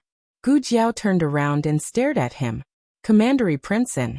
Can't I look for you if there's nothing else? Gu Jiao no. Commandery Princeton took a deep breath. To treat my illness. Wu Yang, who was not far away, gasped. My lord, didn't you say that you don't trust her? You slapped yourself in the face so quickly? Gu Jiao said calmly. Come to the medical center. Commandery Princeton smiled gently. Okay. The two of them sat in their own carriages and returned to the medical center. When Gu Jiao brought Commandery Princeton into the medical center, the second boss and shopkeeper Wang, who were checking the accounts at the counter, were stunned. What was going on? Who was this wild man? Did Jiao Jiao cheat on their family? Other than Gu Chongqing, Gu Jiao had never appeared with another man other than Xiao Lulang. However, Gu Chongqing was her biological brother, and this man was not. Gu Jiao walked in front. She might not have noticed it herself, but the way he looked at her was different from how he looked at others. It was a look that only men understood. As if he noticed the two of them sizing him up, Commandery Princeton said politely without losing his status. I'm here to see a doctor. The second boss was stunned. See a doctor? Are you looking for Xiaogu? Xiaogu? Commandery Princeton's lips curled up and he could not hide the smile in his eyes. Yes, I'm looking for Xiaogu. The second boss realized that he had said something wrong. He and Xiaogu were close friends, so he could call her Xiaogu. Why did you, a patient who came from nowhere, also call her Xiaogu? The second boss was not convinced. Commandery Princeton put a silver ingot on the counter, the consultation fee. The second boss, please come in. Shopkeeper Wang, I despise you. Commandery Princeton followed Gu Jiao into the consultation room. Gu Jiao noticed his night blindness the first time she saw him. However, she still asked him formally, have a seat. Where do you feel uncomfortable? Commandery Princeton sat down. My eyes. Gu Jiao looked at him and signaled him to continue. Commandery Princeton hesitated and finally told the truth. I can't see at night. Gu Jiao asked again. Other than not being able to see, do you feel any other discomfort? No. Commandery Princeton shook his head. How long have you been in this condition? Gu Jiao asked. Commandery Princeton thought for a while. It slowly appeared the second year after I went to Qin State. The doctor saw me and said that I should have been poisoned. However, he never found out what kind of poison it was. This has nothing to do with poisoning. Gu Jiao asked about his vision again. Commandery Princeton said, it's too far. I can't see clearly. Gu Jiao pointed at the words on the wall. What about this? Commandery Princeton shook his head. He was also nearsighted. Gu Jiao made a judgment in her heart. Gu Jiao opened the small medicine box and took out a small flashlight that was smaller than her palm. She needed a slit lamp to check the fundus of his eyes. Unfortunately, the small medicine box couldn't take out such a large device for the time being. She could only use her eyes to check. Gu Jiao was a doctor. When she treated people, she didn't care about gender. She stood up and stood in front of Commandery Princeton. She bent down slightly. It might be a little bright later. Don't move. Okay. Commandery Princeton agreed. He was much more obedient than Lu Yixing. He did whatever the doctor asked him to do. If the doctor didn't ask him to move, he would definitely not move. Gu Jiao liked patients who cooperated. Gu Jiao opened his eyelids with one hand and used the small flashlight to check his eyes. Commandery Princeton didn't know what she was holding in her hand. He only felt that it was very bright, and he couldn't see anything. The tip of his nose was filled with her fragrance. Okay. Gu Jiao finished checking his eyes and took back the flashlight. She sat back on her chair and asked him about his eating habits before and after he went to Qin State. She found that he was very careful in Qin State and didn't dare to eat many things. This caused problems with his intake of nutrients. This kind of night blindness was easy to cure. It was also possible to recover his eyesight. Gu Jiao took out a bottle of fish liver oil from the small medicine box. She used a small porcelain bottle to fill it and handed it to him.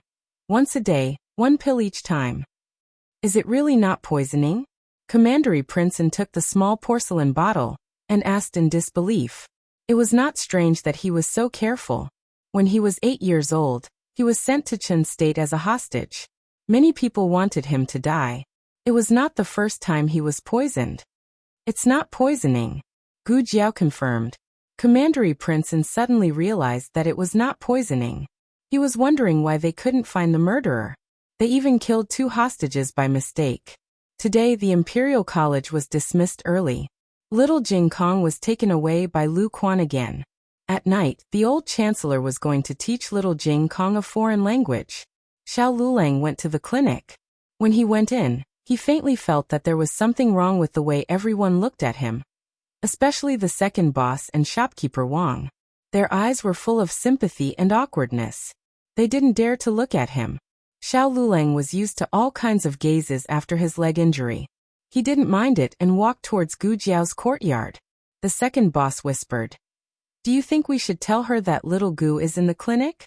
Shopkeeper Wang. "That's not the main point, right?" The main point was that they had been in there for a long time and hadn't come out yet.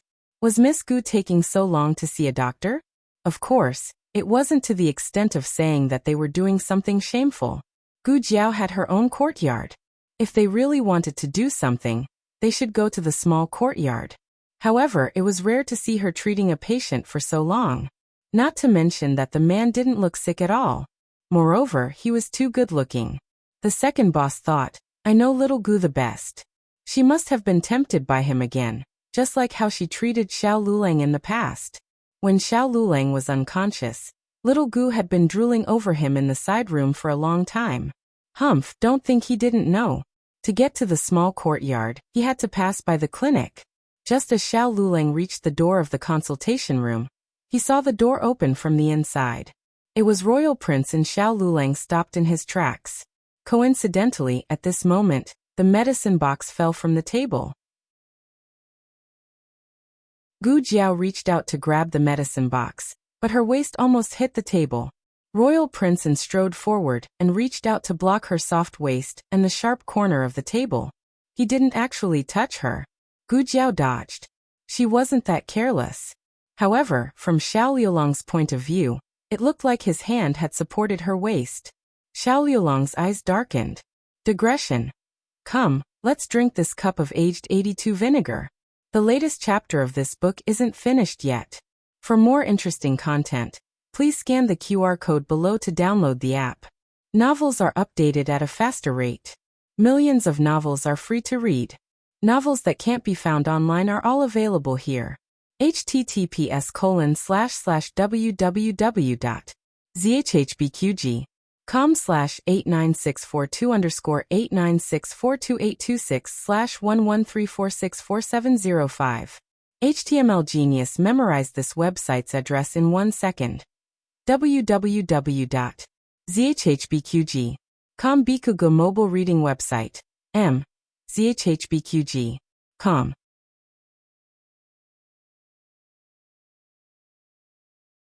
Chapter 218. The latest chapter of this book is not finished yet.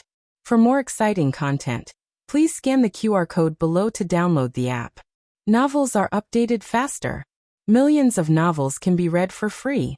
Novels that can't be found online are all available here. Oh, you're here. When Gu Jiao stood up, she saw Xiao Lulang.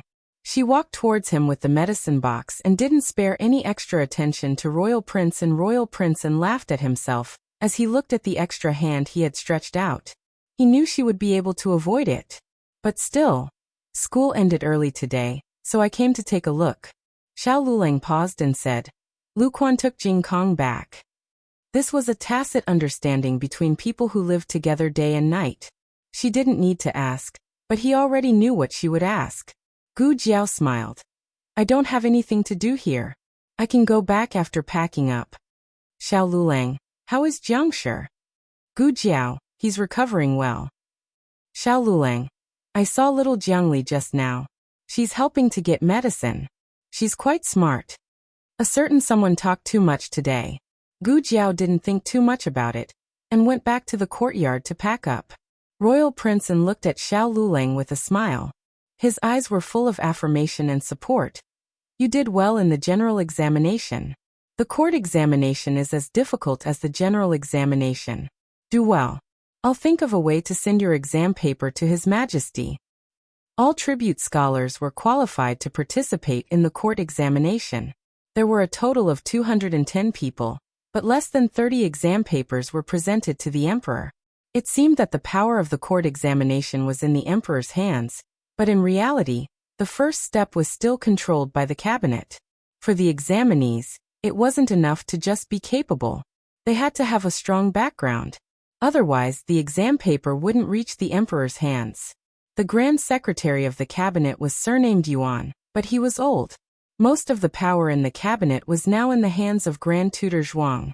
The reason why Commandery Prince extended an olive branch to Xiao Lulang was because he had his eyes on Xiao Lulang from the beginning. Secondly, he was confident that even if he sent Xiao Liulang's exam paper to the emperor, he would still be the top scorer. As for whether there was a third reason, such as showing off his status and superiority in front of Gu Jiao, no one knew. Gu Jiao walked over with a small basket on her back. What are you talking about? Nothing. Xiao Lulang glanced at Royal Prince expressionlessly, not showing any gratitude. He turned to Gu Jiao and said, "Let's go." Okay. Gu Jiao nodded and left the clinic with him. In the evening, Feng Lin came over. He came alone without Lin Qingye. Ever since he and Lin Qingye started living together. No living together, Feng Lin rarely went out alone. Today, it was because Steward Zhou had arranged a blind date for Lin Qingye. Feng Lin came to talk to Xiao Lulang about his parents' case in Song County. There had been progress in the case. After Elder Feng's student received Xiao Liulang's letter, he immediately asked for the case of Feng Lin's parents and personally interrogated Feng Lin's relatives. When had the relatives in the countryside ever seen such a powerful official? In their hearts, the county magistrate was the sky. However, even the county magistrate could only stand on the side and pour tea for the other party. Without much effort, Feng Lin's relatives confessed. This matter had nothing to do with Feng Lin's parents. The two elders' innocence was cleared, and Feng Lin's innocence was cleared. Lulang, did you hear me? In the study, Feng Lin waved his hand in front of Xiao Liulang's face. Yes, I heard you. Xiao Lulang said absent-mindedly. Why do I feel like you're not in the right state? Feng Lin still had to rush back to study and prepare for the court examination next month, so he didn't stay for too long. When he left the courtyard, he met the old chancellor coming from next door. He thought for a moment and told Liulang's son-in-law that something was wrong with Lulang. I don't know what's wrong with him. I've been reunited with him for so long, but I've never seen him like this. The old chancellor went to Xiao Liulang's study. You're here. Xiao Lulang greeted, but he was not in a good mood. The old chancellor sat down across from him at the desk, then looked at him deeply and asked, Is there something bothering you? No. Xiao Lulang denied. The old chancellor asked, Is it Marquis Xiao? Xiao Lulang, no.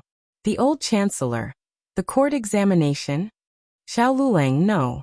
The old chancellor pondered for a moment. Jiao Jiao? Xiao Lulang. Xiao Lulang changed the topic. Aren't you tutoring little Jing Kong? How's his learning going? Hey, you're changing the topic. When did you and that little monk get along so well? The old chancellor didn't give up so easily, or else he wouldn't have insisted on moving here. His aheng was no longer the carefree aheng of the past. He locked himself up and didn't want to let himself go out. The old chancellor said earnestly, I've always wanted to ask you, what are your plans between you and Jiao Jiao? When you fainted on the side of the road, and were picked up by Jiao Jiao, it was the Gu family who forced you to marry her.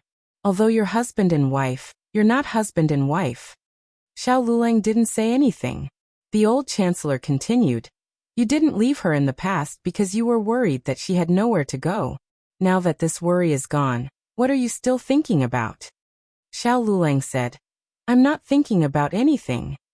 The old chancellor said again, Then let me ask you again, why did you come to the capital? You don't want to come back to this place for the rest of your life, right? Xiao Lulang opened his mouth. The old chancellor didn't give him a chance to answer. Don't tell me that Jiao Jiao forced you to come. Did she put a knife on your neck? Xiao Luleng lowered his eyes. No. The old chancellor sighed. Such a good girl, if you miss her she won't be there anymore. If you don't cherish her, there will be others who will cherish her for you. I think Feng Lin is not bad, and Lin Qingye is also honest. Xiao Liulong's face turned black. Teacher. The old chancellor laughed. All right, I'm just kidding. They don't have that kind of interest in Jiao Jiao, but there's no guarantee that others will. This was the truth. Jiao Jiao was so outstanding, there would always be someone who would find her good and fancy her. My silly disciple is smart about everything, but this is the only area where she doesn't understand. After the old chancellor left, Xiao Luleng stayed in the study room for a long time until the sky was completely dark. Only then did he stand up and walk out. Gu Jiao was tidying up the courtyard. When he saw that there was no firewood in the woodshed, he picked up the axe to chop the firewood. Gu Jiao hurriedly walked over and took the axe from his hand. No need, let me do it. She was very insistent.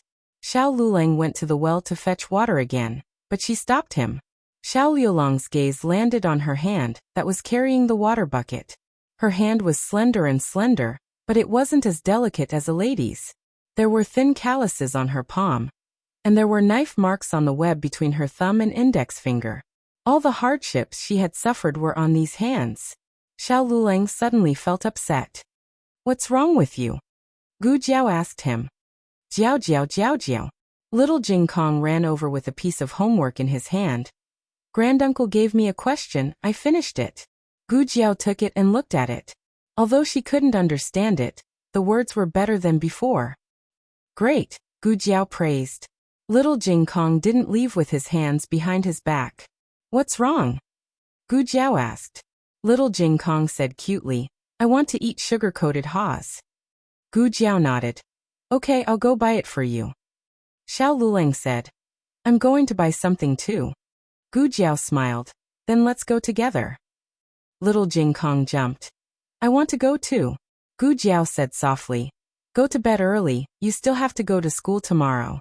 I'll save the sugar-coated haws for you tomorrow morning. Little Jing Kong. Okay. It was so troublesome to be a kid. It felt so much better. Gu Jiao and Xiao Luleng went out. What do you want to buy?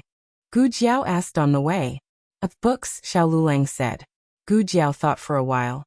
It's not far. We'll pass by the study when we buy the sugar-coated haws. Xiao Luleng.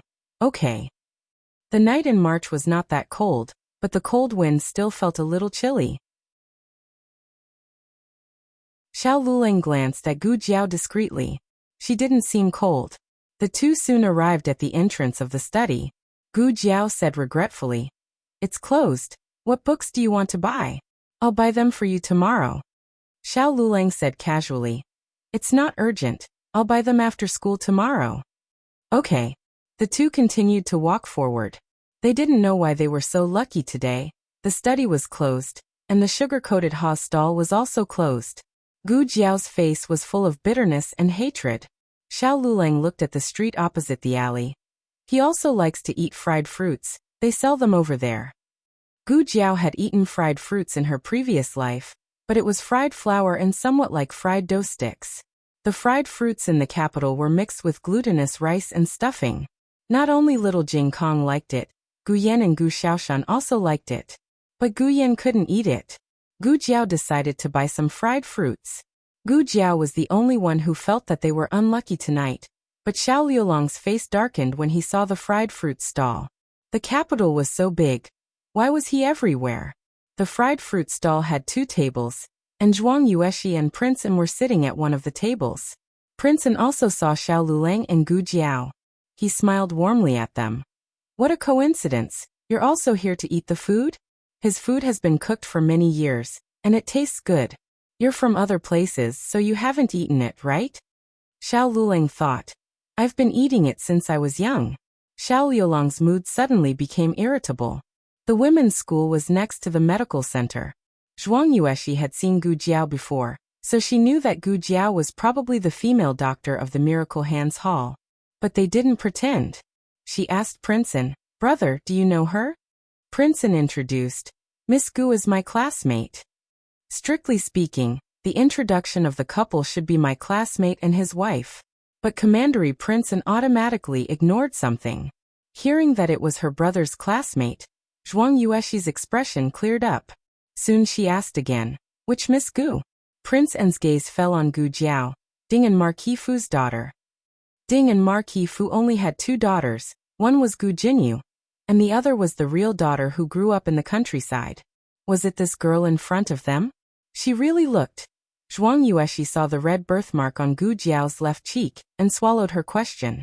She wasn't as arrogant as Zhuang Mingdai. Since her brother admitted that they were classmates, then she would treat them with respect. Come and sit, we still have to wait for a long time. Prince N said to the 2. There was another table, but it was full. There was only an empty seat beside them. The 2 walked over and sat down. Gu Jiao sat next to Zhuang Yuexi, while Xiao Luleng sat next to Prince N. But this seat made Prince N and Gu Jiao face each other, while Zhuang Yuexi and Xiao Luleng face each other. Zhuang Yuexi only had her brother in her eyes, so she didn't stare at Xiao Luleng. But Prince N kept staring at Gu Jiao. Xiao Luleng frowned. What was wrong with him? Why did he come to buy fried fruits? There were many people buying fried fruits, so they waited for 15 minutes before it was their turn. During this time, Prince N and Zhuang Yuexi's fried fruits were ready, but Prince N gave it to someone else. Xiao Liulong's face darkened. Prince N exchanged a few words with the 2, mostly asking questions like, why did you come out to eat so late? How did you come here? Is it far? Do you need me to send you back? Zhuang Yuexi didn't notice her brother's special treatment of Gu Jiao, and thought her brother was caring for his classmate. But Xiao Luleng knew that he wasn't that close to Prince N. After a while, Prince N talked about an astronomy book he read in Qin country. Gu Jiao was interested. When she was interested, her eyes would brighten and shine like stars. Xiao Luleng felt suffocated. Their fried fruits were ready, so Prince N paid for them. No need. Xiao Luleng put the copper coins on the table coldly. We'll buy it ourselves. Prince N spread his hands and smiled. Xiao Luleng and Gu Jiao left. Prince N and Zhuang Yuexi also planned to get on the carriage and return home. At this moment, a dragon and lion dance troupe suddenly appeared on the street. It was a courtesan from a brothel. The entire Chang, an avenue, was in an uproar. The crowd swarmed over and was about to drown them. Gu Jiao grabbed Xiao Liulong's wrist and dragged him through the crowd. Gu Jiao didn't stop until they entered Jade Water Alley. Then she heard a low laugh. Gu Jiao's body stiffened and she turned around. She saw that the person she was dragging wasn't Xiao Luleng, but Prince N. Gu Jiao. On the other side, Xiao Liulong's handsome face turned cold. That girl actually ran away with another man right in front of him. Digression. Ha ha ha ha ha. The latest chapter of this book is not finished yet. For more exciting content, please scan the QR code below to download the app. The novel will be updated even faster. Millions of novels will be read for free. Novels that can't be found online are all available here. https://www.zhbqg.com/89642_8964286/113461120. HTML Genius memorized this website's address in 1 second. www.zhbqg.com Bikugo mobile reading website. zhbqg.com.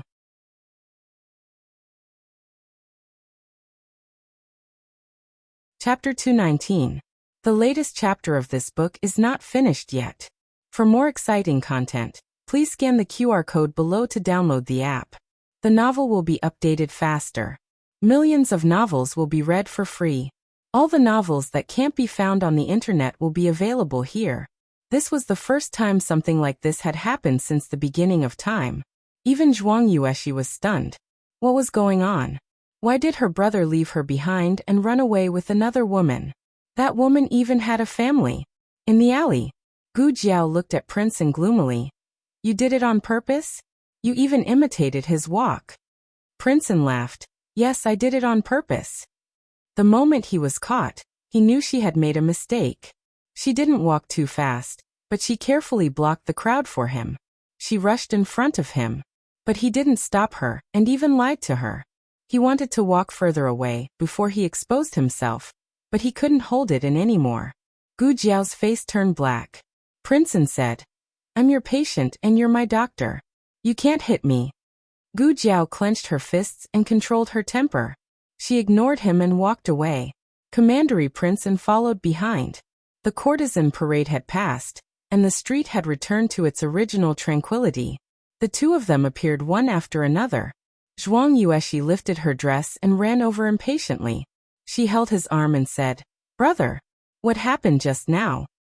"Nothing, get in the carriage," Princeton said to her. But Zhuang Yueshi wanted to ask for an explanation on the spot, but Princeton raised his hand and touched her head gently. Zhuang Yueshi's heart melted. She held her brother's hand and got into the carriage. Before they left, Princeton smiled at Gu Jiao and Xiao Lulang. "Miss Gu, see you another day." Gu Jiao, Xiao Lulang. The carriage left and only Xiao Lulang and Gu Jiao were left in the empty street corner. The atmosphere was very awkward. Gu Jiao thought for a while and said, "Would you believe me if I said I caught the wrong person?" Xiao Lulang, "Haha. Your husband is very angry. The kind that can't be appeased." On the way back, no one spoke. Gu Jiao mainly reflected on herself. She caught the wrong person, and made her husband wait for her in the cold wind for so long. Xiao Lulang was angry. The more she didn't speak, the angrier he got. He couldn't tell what he was angry about. Finally, when he stepped over the threshold, he said, "What did he mean by see you another day?" "Oh," Gu Jiao replied. "He's a patient from the clinic. He'll be coming for a follow-up examination in a few days." There was actually a layer of doctor-patient relationship in it. Xiao Lulang clenched his fist and asked in a normal tone, "What illness does he have?" Gu Jiao said, "This is the patient's privacy. I can't tell you." Very well, they had their own secret. Jiao Jiao, little Jing Kong poked his head out from the door of the west room. Gu Jiao didn't have time to gossip about Royal Prince and with Xiao Lulang. It was already time, but little Jing Kong was still awake. It was obvious that he had crawled out of bed.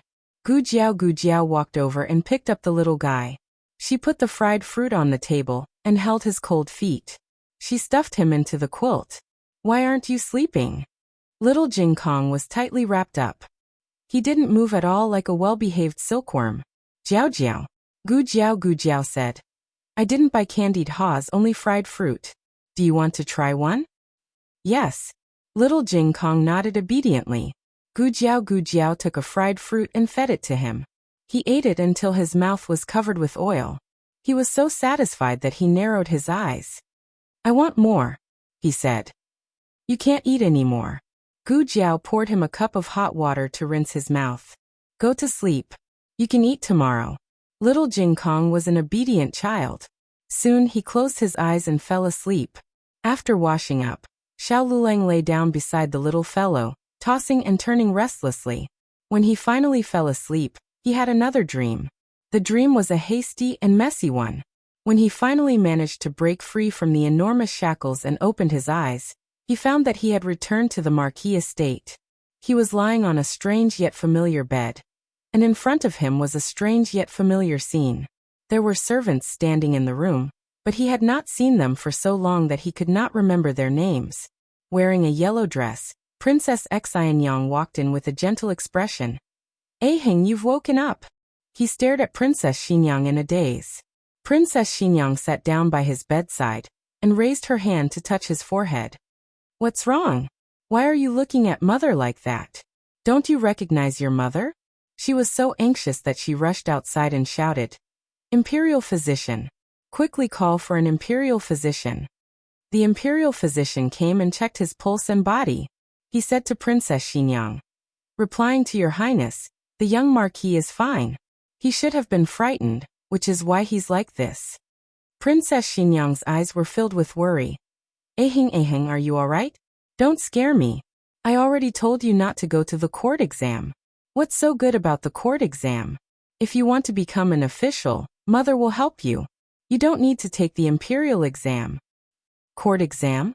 He stared blankly at the room full of people. "I've already passed the court exam." Princess Xinyang said, "You passed. You had a conflict with someone during the court exam and accidentally fell. You've already been unconscious for many days.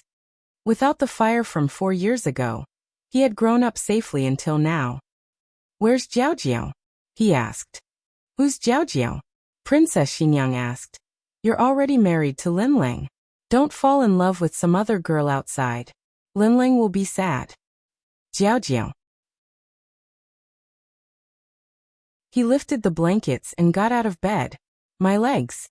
He looked at his legs in disbelief. He could walk without any injuries. That's right, there was no fire. Naturally, he did not wander among the people. He was not injured. Princess Xinyang shouted. Put on some clothes. It's cold outside. He quickly went to Baishui Lane. He arrived at his and Gu Jiao's home, but when he pushed open the door it was empty. There was nothing inside. His heart sank. He knocked on the old chancellor's door. The one who opened the door was not the old chancellor. Instead, it was an unfamiliar man. He then went to Uncle Zhao's home. Uncle Zhao, it's me, Lu Lang. Uncle Zhao and Aunt Zhao looked at him with confusion. Who are you? He then went to the house next door. Aunt Zhang, it's me. I'm Lu Lang. Aunt Zhang's face was filled with confusion. He had never been here before. Nobody recognized him. He only felt his entire body turn cold. He remembered the medical clinic and hurriedly rushed over. The Miracle Hand Hall was still there, but the people in the Miracle Hand Hall did not recognize him. Finally, he saw that familiar little figure in the main hall. He quickly walked towards her. Just as he was about to call her Jiaojiao, she looked at him with an extremely strange gaze and said to the doctor beside her, There's a patient. Take care of him. She walked past him and did not turn her head back once. An indescribable feeling of suffocation suddenly surged from the bottom of his heart, as if something was strangling his heart. This feeling was really uncomfortable. He forced himself to wake up. Then he realized that it was a dream. He did not return to the Marquis's mansion. He was still at home in Baishui Lane. Beside him was the little Jing Kong who was snoring. The little Jing Kong was lying on his back with one of his little feet on his chest. No wonder he felt so uncomfortable in his dream. Was it because this little thing used its foot to press down on him? Xiao Lulang removed the little thing's foot. In the latter half of the night, he did not fall asleep again. As soon as he closed his eyes, he felt as if his heart was being strangled, just like when Gu Jiao did not recognize him anymore. This feeling was strange and uncontrollable. He could not suppress it even if he wanted to. The next day, when Gu Jiao woke up early, Xiao Lulang was already gone. Little Jing Kong was sleeping soundly. He did not know when his bad brother-in-law left. Lu Quan heard the noise and came over to knock on the courtyard door. Jiao Nyang, it's me. Gu Jiao opened the door for him. Uncle Lu, it's so early. Lu Quan smiled and said, Lulang came to find me. He said that he had something to do and went out first.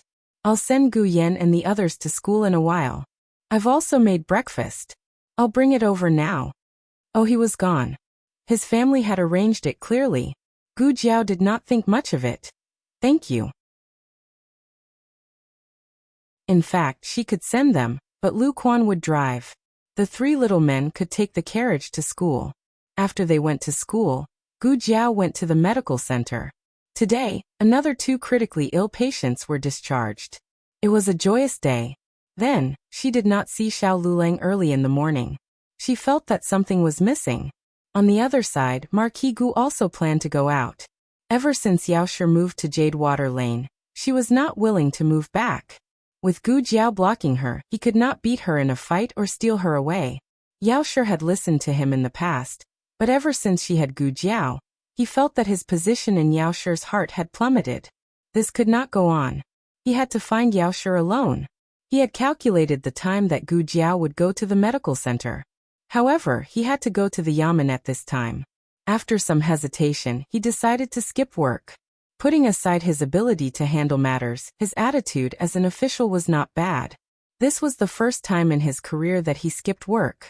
However, for his wife, he was willing to risk it all. At the same time, he thought about it. After he brought Yaoshi back, he could go to the Ministry of Justice to see Jinyu. Jinyu had been locked up for so long. He must have suffered a lot. He set out with great ambition. However, as soon as he opened the door he paused. Outside the door stood an old man in plain clothes. His figure was bigger and taller than him. His hair was silver, but he was hale and hearty. The bundle in Marquis Gu's hand fell to the ground. This was the gift he had prepared for Yao Shi.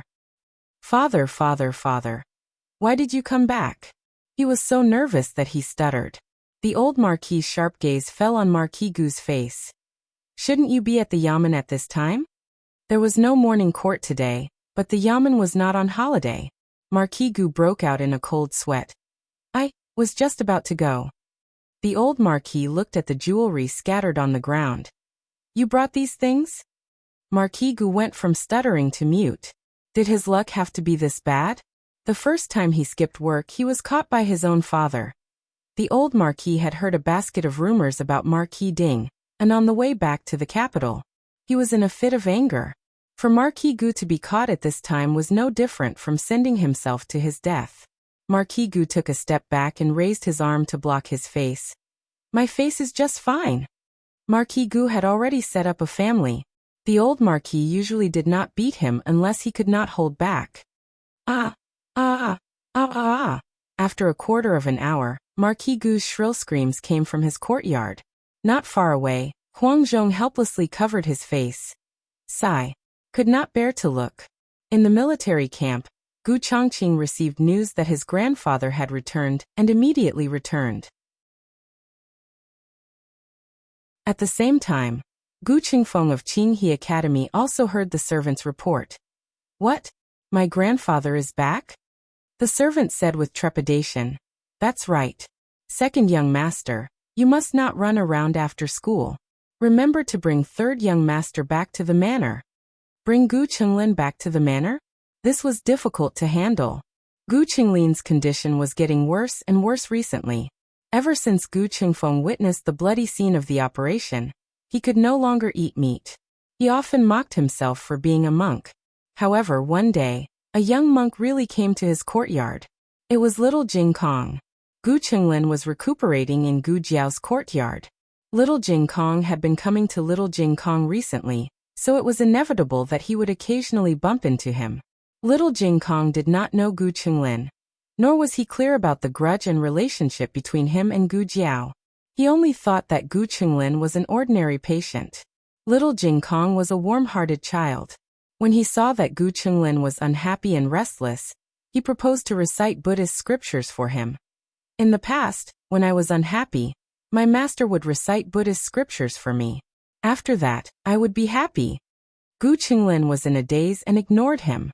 Little Jing Kong only thought that he agreed.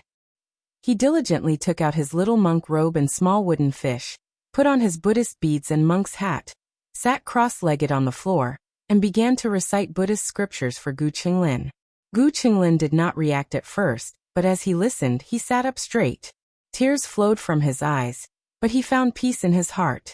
Bodhisattva can really save people from suffering? He asked in a daze. Little Jing Kong said seriously. Of course. That's what Master said. Gu Qinglin suddenly stood up and bowed respectfully to little Jing Kong. I want to be a monk. Little Master, please shave my head. Little Jing Kong. Oh. Little Jing Kong ran out and found a razor for shaving patient's leg hair. He began to shave Gu Qinglin's head. He shaved from left to right.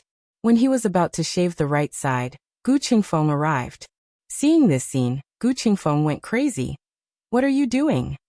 Little Jing Kong turned to look at Gu Qingfeng and said innocently, I'm shaving his head. He wants to be a monk. Gu Qingfeng. How old are you to shave someone's head? One of you dares to extend your head, and the other dares to shave it. Gu Qingfeng said with heartache. Grandfather is back. He wants you to go back quickly. Gu Qinglin put his palms together and bowed to Buddha. I've become a monk. I'm no longer the young master of the Marquis Mansion, and I don't know your grandfather. I have nothing to do with the mundane world. Can my hair be reattached? Boo-hoo. Gu Qinglin returned to the Marquis Mansion with half of his bald head and half of his long hair. When he saw Gu Qinglin's unspeakable appearance, the old Marquis, who would not panic even if the sky fell, spat out a mouthful of tea. Digression. Two words flashed in the old Marquis' mind. 2333. The latest chapter of this book is not finished.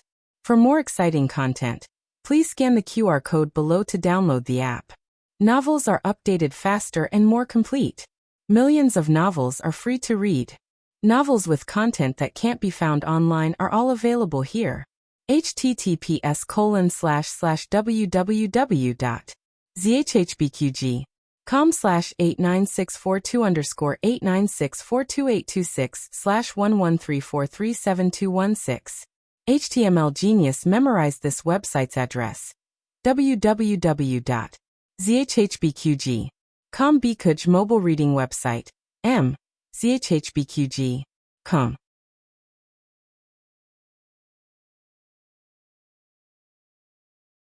Chapter 220. The latest chapter of this book is not finished yet. For more exciting content, please scan the QR code below to download the app. Novels are updated even faster. Millions of novels are free to read. Novels with connotations that cannot be found online are all available here. The old Duke did not know that Madame Yao and her son had returned to the capital.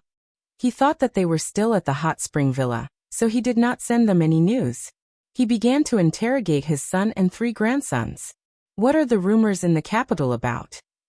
He did not know if he did not interrogate them, but he was shocked when he did. So many major events had happened in the Duke's household in the years that he was not in the capital. The first to bear the brunt was Gu Jinyu's background. It was terrible that she was a child who was swapped. Then there was the matter of concubine Ling. This also explained why Gu Chenglin had become like this. Concubine Ling had already been punished by old Madame Gu. The old Duke did not ask if she was dead or alive. He did not have the time to care about a concubine. As for the real granddaughter's unwillingness to return to the Duke's household, he did not take it to heart. She was just a servant girl. There was no need to pay attention to her. Moreover, she was already married. A married daughter was like spilled water.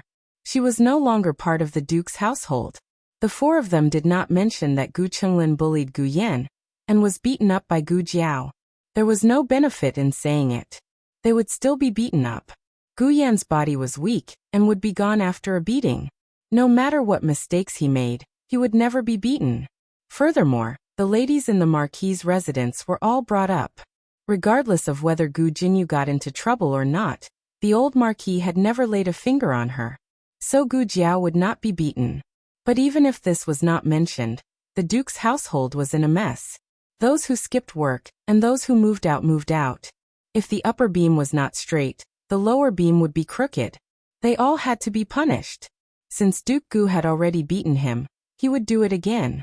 Duke Gu. Are you still my biological father? The old Duke looked at Gu Changqing. As the eldest brother, you did not restrain your 2 younger brothers. Should you be punished? Gu Changqing lowered his eyes, as if he was enduring something. Yes. The old Duke said in a low voice. Okay, 100 military whips. Gu Qingfeng 50 lashes, Gu Chenglin also 50 lashes.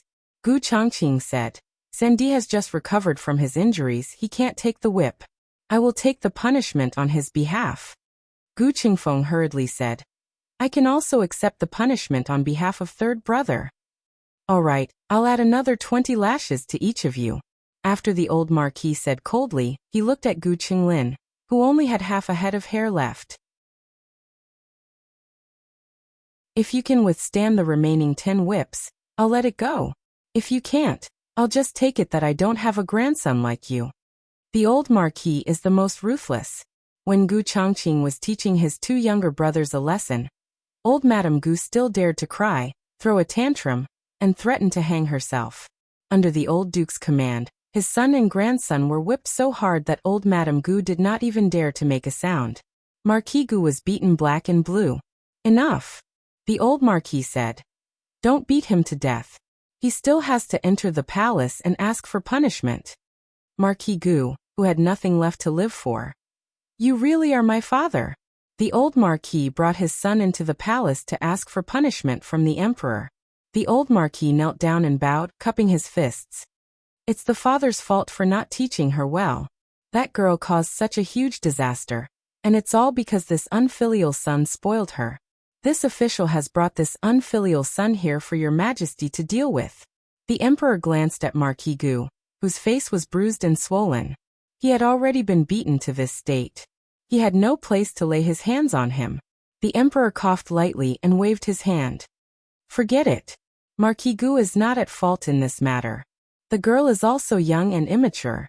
Just discipline her in the future.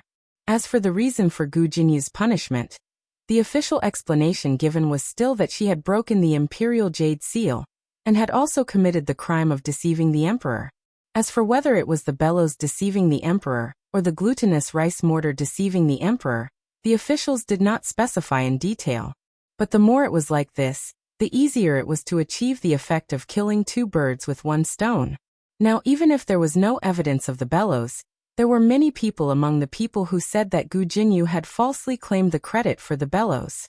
Strictly speaking, the main responsibility for this incident did not lie with Gu Jinyu. Although she had provided the blueprint for the modifications, it was the Ministry of Works' decision whether or not to use it. The Ministry of Works Manufacturing Department had long discovered that there was a problem with her modifications, but not only did they not stop it, they skipped the normal trial process and hired a large number of illegal workers to work on it. But the old Marquis could not absolve Gu Jinyu. He expressed that all of the losses would be borne by Marquis Ding An's Fu. In addition, he requested that the emperor abolish Gu Jinyu's position as county princess. The emperor sighed. Old Marquis, why bother? Zhen has already abolished her position as county princess. Just leave the position of county princess. Asking your majesty to take back the decree. The old Marquis persisted. The emperor had an expression of, since you're so insistent, then I can't not give you face. He decreed that Gu Jinyu's position as county princess was revoked. Gu Jinyu finally walked out of the Ministry of Justice, but she could not feel happy. Half a month ago, she was still a high and mighty second-rank county princess. Now she had nothing. Falling on flat ground did not hurt. Falling from a high place hurt. Gu Jinyu returned to the Marquis Fu. She first returned to her courtyard to take a comfortable hot bath. After changing into clean clothes and tidying her appearance, she went to the parlor to pay respects to Marquis Gu. She choked with sobs, her eyes slightly red. Grandfather, Jinyu knows her wrongs. Jinyu is willing to go kneel in the ancestral hall as punishment. No need. The old Marquis said. Gu Jinyu's heart leaped with joy. Grandfather was not willing to punish her by kneeling. Grandfather still doted on her. The next second, she heard the old Marquis coldly say, "You are not a member of the Gu family. You do not have the right to kneel to the Gu family's ancestors. Also, in the future, do not call me grandfather." Gu Jinyu froze in place. The old Marquis had always been a strict and violent family head. He did not show any mercy when beating his children and grandchildren, except for Gu Yan and Gu Jinyu. Gu Jinyu had always believed that grandfather doted on them, but now, she inexplicably felt that grandfather did not care about them at all. Gu Jinyu was wrong. It was not that the old Marquis did not care about them, but he simply did not care about her.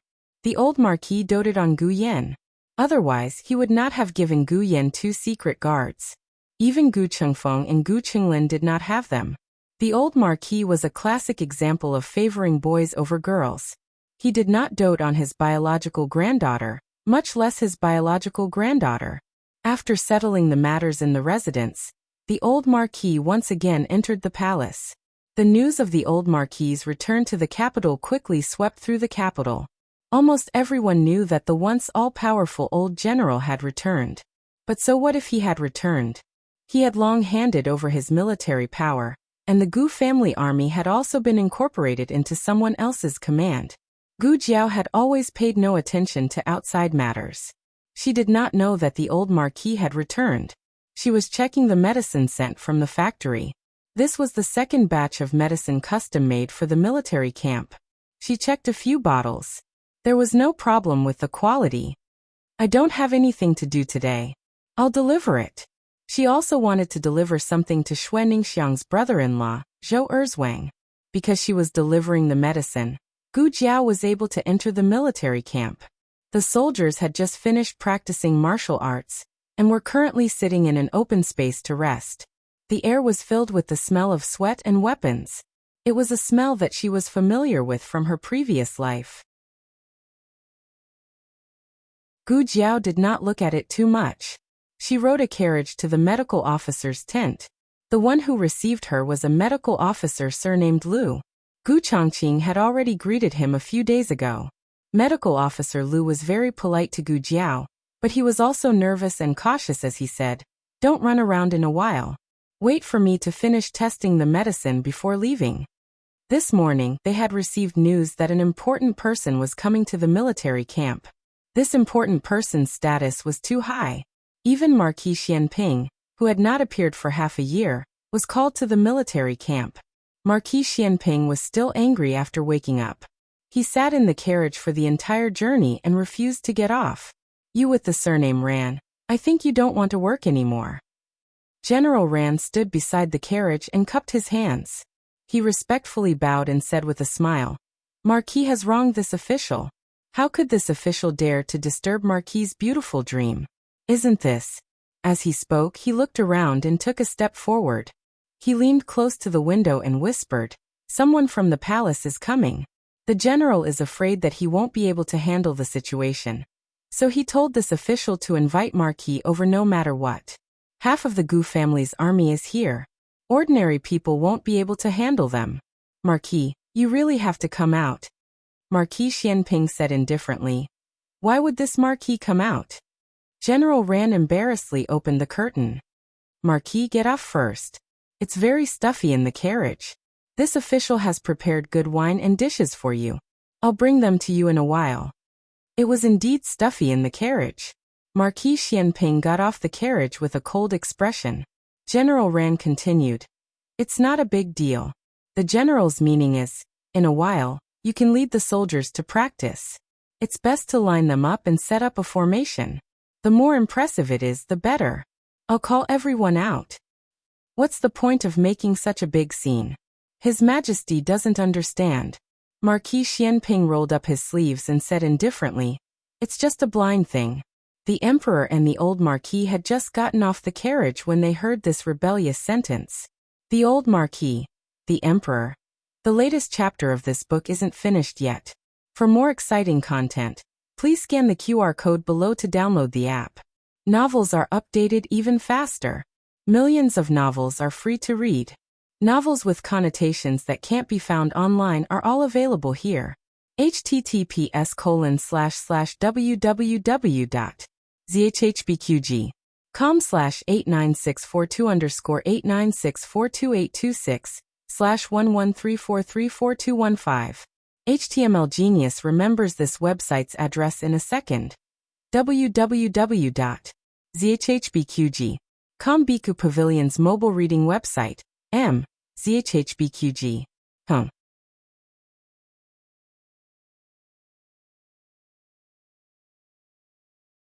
Chapter 221. The latest chapter of this book isn't finished yet. For more exciting content, please scan the QR code below to download the app. Novels are updated even faster. Millions of novels are free to read. There are novels with connotations that can't be found online here.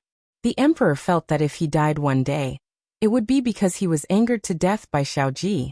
The 3,000 beauties in the harem didn't empty his body, but Xiaoji could pierce his heart with one sentence.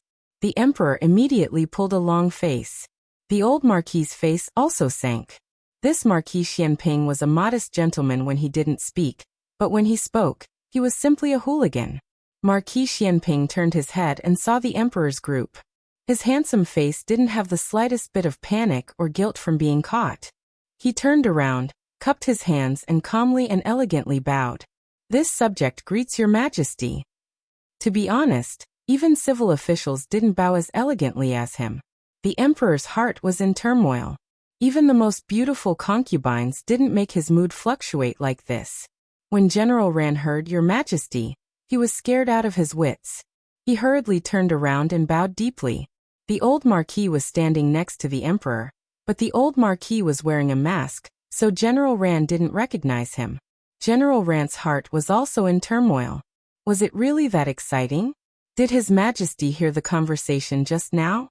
Would His Majesty chop off his and Marquis Xianping's heads in a fit of anger? No, it was Marquis Xianping who said those words. He was implicated. General Ran wanted to cry. Marquis Xianping calmly said, "Your Majesty came at the right time.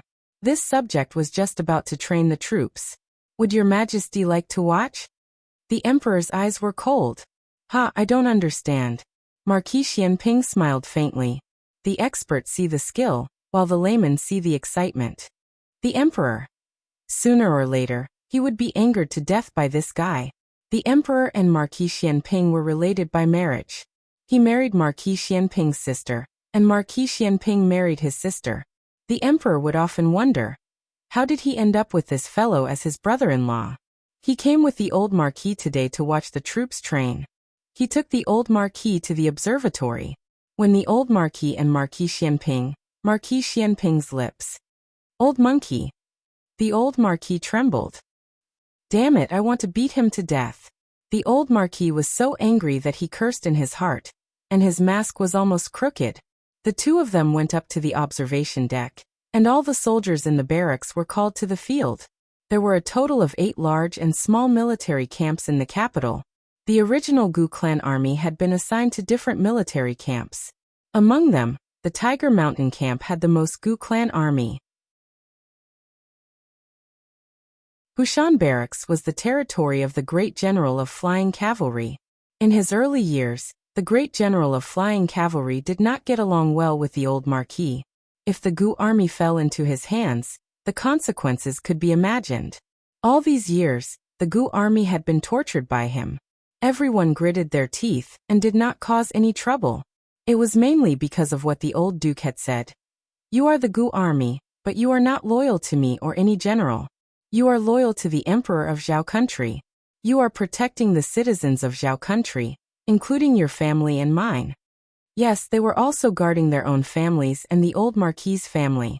After Gu Chongqing entered the Tiger Mountain camp, the Gu clan army was even more patient. No matter how the Great General of Flying Cavalry deliberately targeted them, they would not be deserters. They silently guarded Gu Chongqing, looking forward to the day when he could be like the old Marquis and gather all the Gu clan army together, and go to the battlefield to kill the enemy again.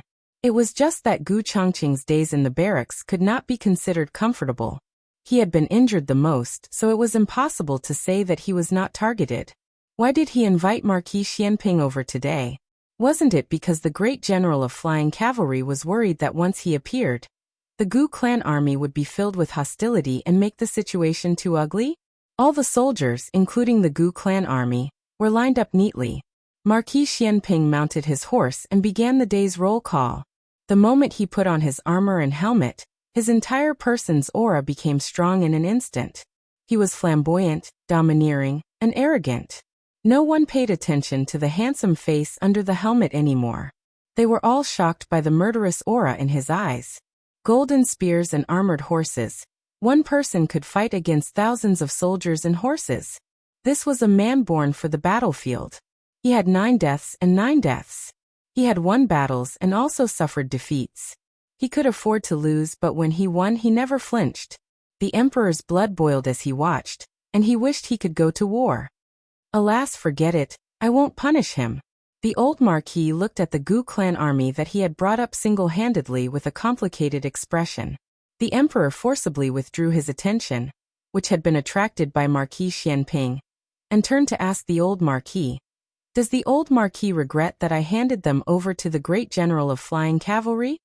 It was not that the Gu clan army was smooth sailing in other barracks and was not rejected by others. It was just that it was the most serious under the command of the Great General of Flying Cavalry.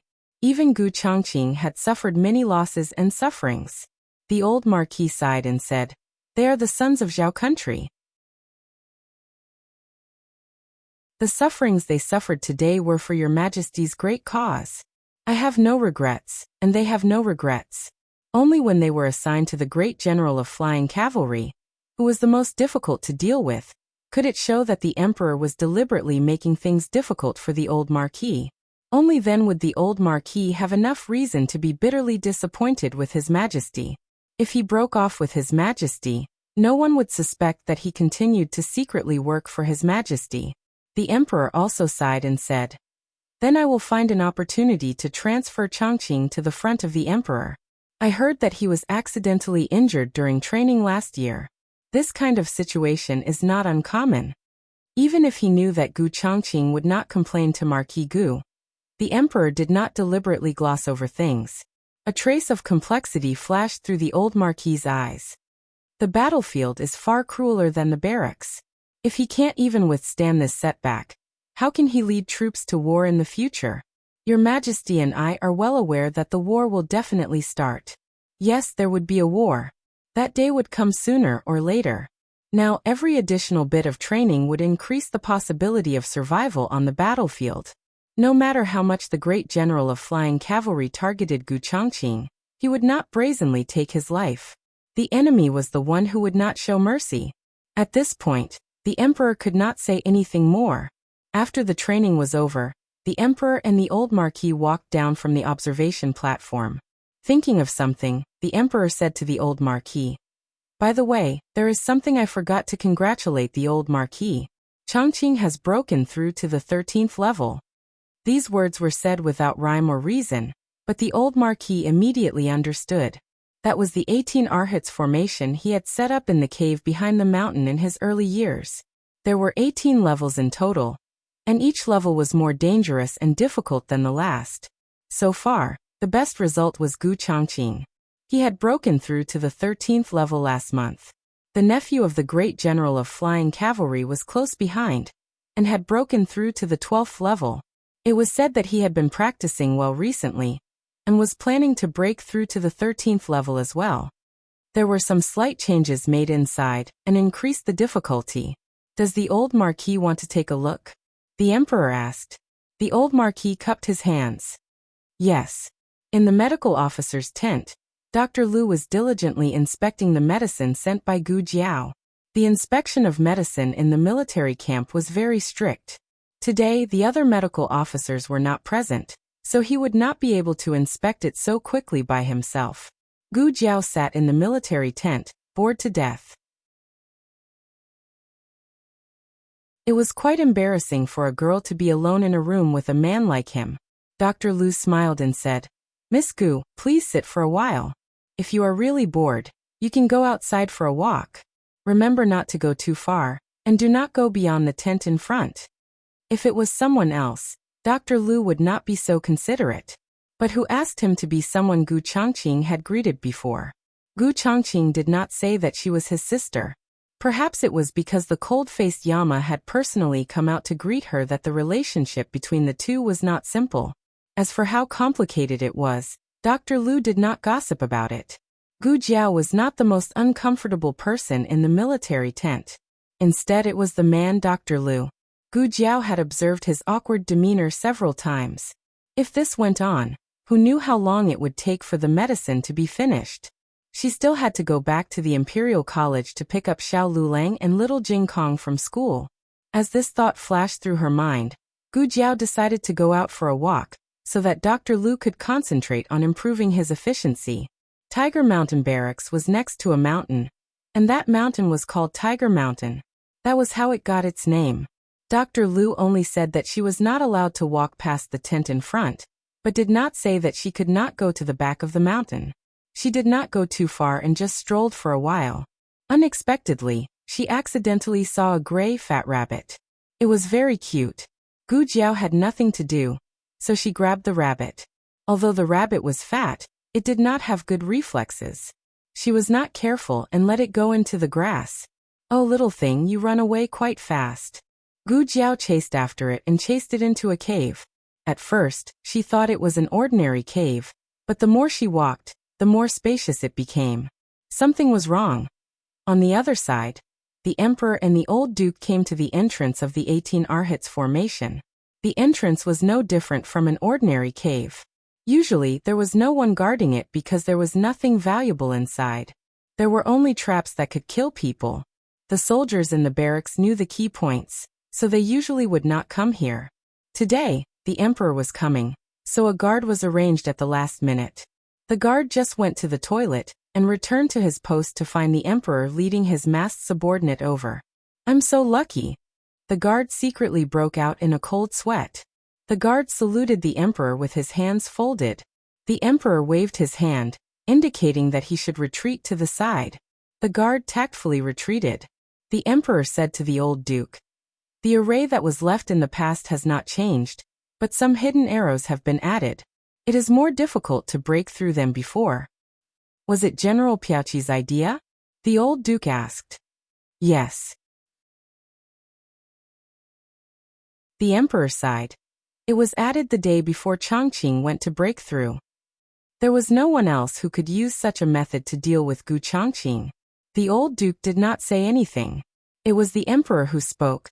"Chongqing was injured at that time. It was when the furnace exploded. He broke through the array with injuries, and was able to break through to the 13th level. It is really rare. I'm afraid that even General Piaoqi did not expect Chongqing to be so powerful." The old duke still did not say anything. Only by breaking through the 18th level could he be qualified to revive the Gu army. Boom! A loud noise suddenly came from the cave. The old duke and the emperor's faces changed. "What's going on? Something happened inside?" The old duke's white eyebrows twisted. "Someone is breaking through the array." The emperor called the guard. "Who went in?" The guard shook his head. "No, I didn't see." The emperor frowned. "You were here all this time?" "This servant went to the toilet." The guard did not dare to hide. "But this servant will be back soon, and no one in the military camp will break through the array casually." The emperor asked suspiciously, "Then what's the noise inside?" This array was created by the old duke. He could tell which level the array had been activated just by the sound. 3, 4, 5, 6, 7. In such a short time, it had already reached the 7th level. But this alone was not enough to attract the old duke's attention. Soon, the mechanisms of the 80th and 90th levels were activated. The speed was too fast. The old duke frowned. Was someone really breaking through the array? Or was the array activated by itself? "Are you sure no one went in?" the emperor asked. This servant. The guard was suddenly unsure. The noise inside reached the 13th level. The old duke's eyebrows were tightly knitted. Was it Chongqing? Gu Chongqing had broken through to the 13th level. But just as this thought flashed through his mind, the array of the 14th level was quickly activated. The old duke's expression finally changed. At the 15th level, the array stopped. For some reason, the old duke breathed a sigh of relief. But before he could finish his sigh of relief, 1778, it was inconceivably fast. Without waiting for people to recover from their shock, the array returned to calm.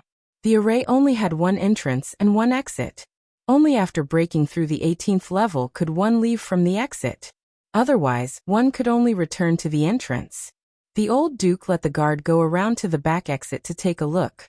The guard quickly turned back and reported, "I didn't see anyone." The emperor was stunned and asked the old duke, "Do you suspect that someone broke through? 18 levels? And in such a short period of time?" The old duke also felt that it was impossible. He shook his head. Maybe the mechanism malfunctioned.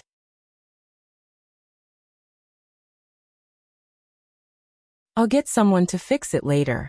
Digression. The double event has begun. Everyone who has a monthly ticket can start to vote. Everyone please support Jiao Jiao. Bow and thank you.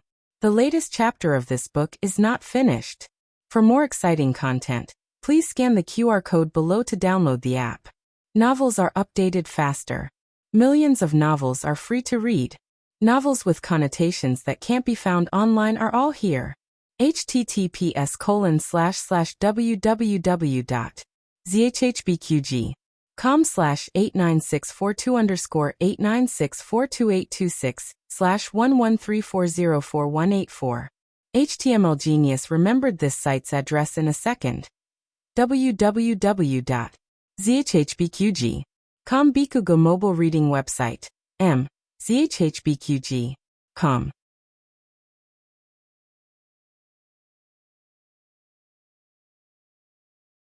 Chapter 222. The latest chapter of this book is not finished yet. For more exciting content, Please scan the QR code below to download the app. Novels are updated faster and more frequently. Millions of novels are free to read. Novels with content that can't be found online are all available here. Gu Jiao carried the little rabbit back to the tent. Sure enough, it was much faster to settle down. Dr. Lu finished checking all the medicine. He looked up and saw Gu Jiao carrying a little rabbit over. He couldn't help but be surprised. Where did this rabbit come from? I picked it up from the back of the mountain, Gu Jiao said. Back of the mountain? Dr. Lu thought to himself. She couldn't have gone there, right? What's wrong with you? Gu Jiao felt that Dr. Lu was looking at her strangely. You didn't enter any cave, right? Dr. Lu asked carefully. I can't enter? Gu Jiao asked strangely. Dr. Lu said. Of course you can't enter. You'll die if you enter. Gu Jiao stroked the rabbit and said calmly. Oh, then I didn't enter. Dr. Lu. Did you enter or not? Forget it, she probably didn't enter. Otherwise, how could she have come out alive with such powerful traps? Dr. Lu settled the remaining payment for Gu Jiao and told Gu Jiao that if the response to this batch of medicine was good, then there would be an order for another 1,000 bottles. The demand for the medicine in the military camp was huge. As long as Gu Jiao firmly grasped this order, the medicine factory would soon be able to recoup their costs. Gu Jiao thanked him and carried the little rabbit out of the military camp. Xiao Sanzi saw the little rabbit in her arms and became interested. Miss Gu, where did this little rabbit come from? It's so cute. It's really cute. Gu Jiao nodded. I'll braise it tonight. Xiao Sanzi, fat rabbit. In the end, Gu Jiao didn't succeed in eating the rabbit meat because little Jiangli took a fancy to this fat rabbit. The little girl was introverted and didn't talk much. However, she was diligent and ate, so everyone in the medical hall liked her. This is for you. Gu Jiao passed the little rabbit to little Jiangli. Can I really raise a rabbit? Little Jiangli had never raised anything in her life. She and her brother couldn't afford it. Yes. Gu Jiao nodded. But you have to clean it up yourself. I will. Who do I belong to? Little Jiangli nodded his head like he was pounding garlic, and hugged the little fat rabbit tightly in his arms. It was her first pet, and she liked it very much. Thank you, Sister Gu. Gu Jiao handed the remaining payment of the golden sore medicine to shopkeeper Wang, and then went to the Imperial College to pick up Xiao Lulang and little Jing Kong from school. The first to come out was little Jing Kong. Little Jing Kong carried a small school bag on his back, and walked among a group of 7- or 8-year-old children with a serious face. He looked out of place and a little funny. He thought it was his bad brother-in-law who came to pick him up, so he didn't have a good expression. However, it was Gu Jiao. He immediately turned into a cute little thing and ran towards Gu Jiao. Jiao Jiao. He raised his little head and looked at Gu Jiao cutely. Gu Jiao looked at his sweaty face and asked, "Why are you sweating so much?" Little Jing Kong said, "We have a race today." The Imperial College wasn't a place where students only studied. They paid great attention to the all-round development of the children. It was said that when the children grew up, they would be taught how to play the zither, equestrian and archery. It was a proper incubation class for aristocrats. Gu Jiao took a handkerchief and wiped little Jing Kong's sweat. Little Jing Kong handed his little head over, and let Gu Jiao wipe his sweat. His buzz cut grew a little longer, and he should be able to tie it into a ponytail in winter. I got first place, they can't outrun me. A certain little thing said smugly. Gu Jiao wasn't surprised by this. He would wake up before dawn to cultivate every day. His physique was very good. After Gu Jiao wiped little Jing Kong's sweat, Lu Quan came over. Lu Quan came to pick up little Jing Kong. The Imperial College invited the Grand Secretary of the Cabinet to explain the techniques of the court examination to the examinees next month. Lulang said he might end the class very late. The little chancellor didn't attend this kind of class in the past. However, Lu Quan didn't say this. Lu Quan said, "I will send you back first and go to Qinghe Academy later." Gu Yan and Gu Xiaoshan were going to Master Lu's place to learn skills after school. Gu Jiao said, "No need, we can walk back. It's not a long walk. Uncle Lu, go and pick up Yan and Xiaoshan." "That's fine too." Lu Quan agreed and drove the carriage to Qinghe Academy. Gu Jiao and little Jing Kong went back to Baishui Alley. Xiao Lulang came back very late, and the whole family was asleep. There was an oil lamp in the central room for him. He didn't need to guess to know who left it. Xiao Lulang's eyes moved, and when he was about to go back to his room, the door of the opposite room opened.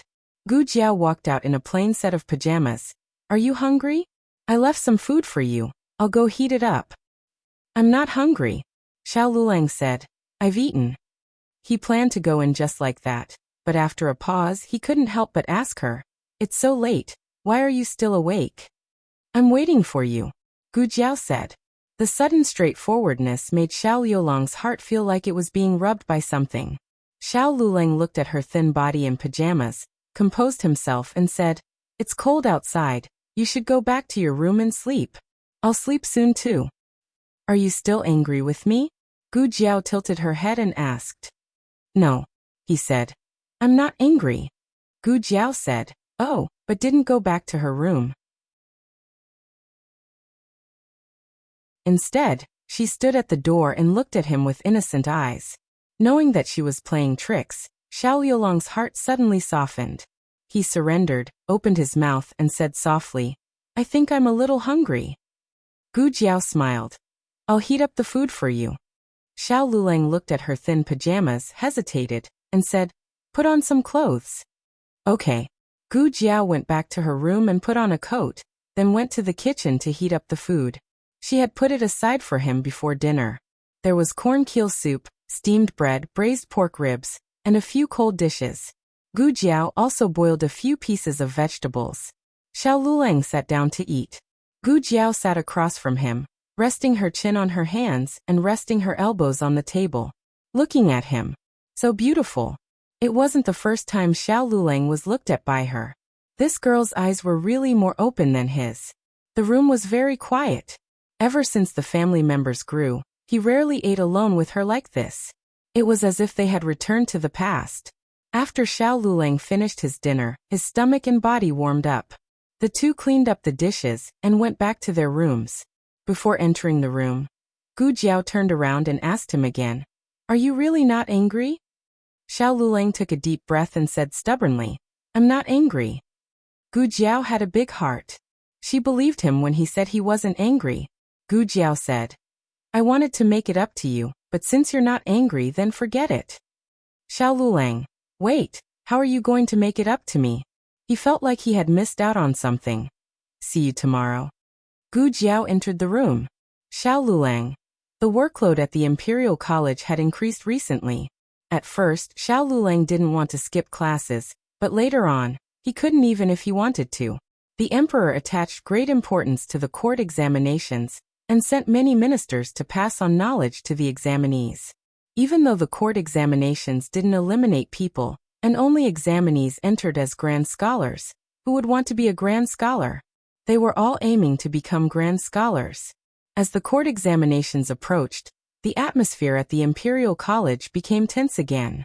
At the medical hall, the last critically ill patient wrapped in red cloth was discharged. Now only Jiang Shi was left in the miracle hall. His condition was serious and he would probably need another 2 to 3 months of treatment. Gu Jiao went to give Jiang Shi an 4-drip. Just as she finished, she heard an unusual commotion outside the medical hall. Gu Jiao thought it was a medical dispute, but when she went downstairs she realized it wasn't. "Why are there so many people here?" Gu Jiao asked as she looked at the crowd at the entrance. The second boss sent Xiao Sanzi to find out. Xiao Sanzi quickly returned. "Ah, I heard that the crown princess is giving a lecture at the women's school. Even students who aren't from there can attend. These people are here for no reason. They want to attend the crown princess's lecture." As it turned out, the crown princess had been grounded by the emperor because of the chain bridge incident. Now that the order had been lifted, in order to save the imperial house's face, and to increase the imperial house's reputation among the people, this was the cause of today's commotion. The heat of the chain bridge incident had already passed. Recently, there were rumors that the crown princess paternal family had used the crown princess's name to block the bridge and burn incense. It had nothing to do with the crown princess. The crown princess had been implicated by her paternal family. The opinions of the people were mixed. Some felt sorry for the crown princess, while others felt that the rumors could not be trusted. But no matter what, the crown princess was giving a lecture. Most people were not willing to give up this chance to meet the crown princess. After all, this was likely the only time they would see her in their lives. The crown princess's lecture hall was full. She was teaching chess. The crown princess was not the only one sent to teach at the women's school. There was also the Rui Wang's consort, Du Qianqian. Du Qianqian's qin skills were among the top 3 in Zhao country. However, under the crown princess's strong halo, no one noticed that she had come. Her lecture hall was empty. There were only 2 students. One was Li Wanwan, who truly liked to learn the qin. The other was Du Xiaoyan, who she had forced to stay in the lecture hall. Digression. Jiao Jiao. Should I go and support my best friend? Please don't stop. Thank you. The newest chapter of this book is not finished yet. For more exciting content, please scan the QR code below to download the app. Novels are updated even faster. Millions of novels to read for free. Novels with connotations that you can't find online are all available here. https://www.zhbqg.com/89642_896428226/113401072. HTML Genius remembers this website's address in 1 second. www.zhbqg.com BQG's mobile reading website. zhbqg.com.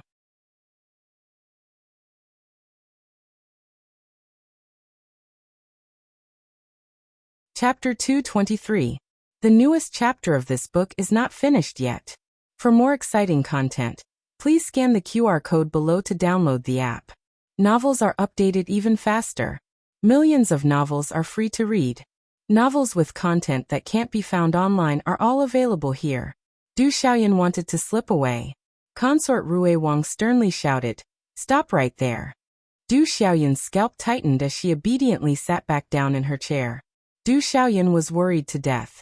The crown prince consort finally came to the women's school. She wanted to see the crown prince consort. She was sitting in her chair, but her eyes kept glancing outside. It was obvious that she didn't want to sit here. Consort Rui Wang was unbearably angered by her younger sister. She glared at her younger sister in exasperation. She almost grabbed a candlestick and threw it at her. What kind of sin did she commit in her past life to have such a sister who sided with outsiders? Fortunately, Li Wanwan was sincerely listening to the class. She sat on the cushion across from Consort Rui Wang. There was a guqin on the small table in front of her. It was the guqin that musician Xia had given her during the exam before the new year. The sound quality was very good. She liked it very much and cherished it very much. She would carefully take care of it every day so that it wouldn't be contaminated by any dust. Li Wanwan was very satisfied with today's class. She was the daughter of a poor family and couldn't play with most of the daughters in the women's school. She couldn't even get a seat in the guqin room, let alone a good seat in class. She was always the one in the corner of the last row, far away from the teachers. Now that she was very close to Consort Rui Wang, she could hear more and see more clearly.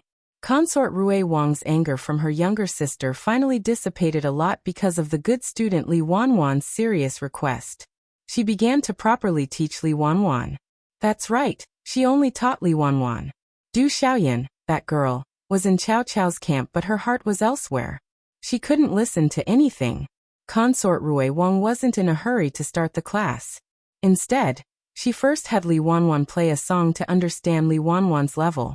Li Wanwan played the song Autumn Frost that she learned this year. The tune was mellow and the sound was melodious. It wasn't difficult, but it had high requirements for details. You played well. Consort Rui Wang nodded. It's just that your finger technique is a little lacking. How long have you been learning the zither? Li Wanwan replied, replying to Consort Rui Wang's question. This humble girl has already studied for a year. Only a year? Consort Rui Wang was stunned. She praised. Then you didn't play well. You played very well. Li Wanwan lowered her eyes because someone was giving her pointers. Consort Rue Wang gave her some pointers. Li Wanwan wasn't considered a genius when it came to learning the zither, but her ability to learn was pretty good. Rue Wang said, "You've pretty much mastered this song. Go back and practice it. I'll teach you a new song today." In another large classroom at the end of the corridor, there were no empty seats. Even the corridor and the windows were filled with people. Fortunately, it was on the first floor. Otherwise, many people would have fallen to their deaths. The Crown Prince Consort's attire today was very elegant. She wasn't wearing the complicated and luxurious Crown Prince Consort's palace attire.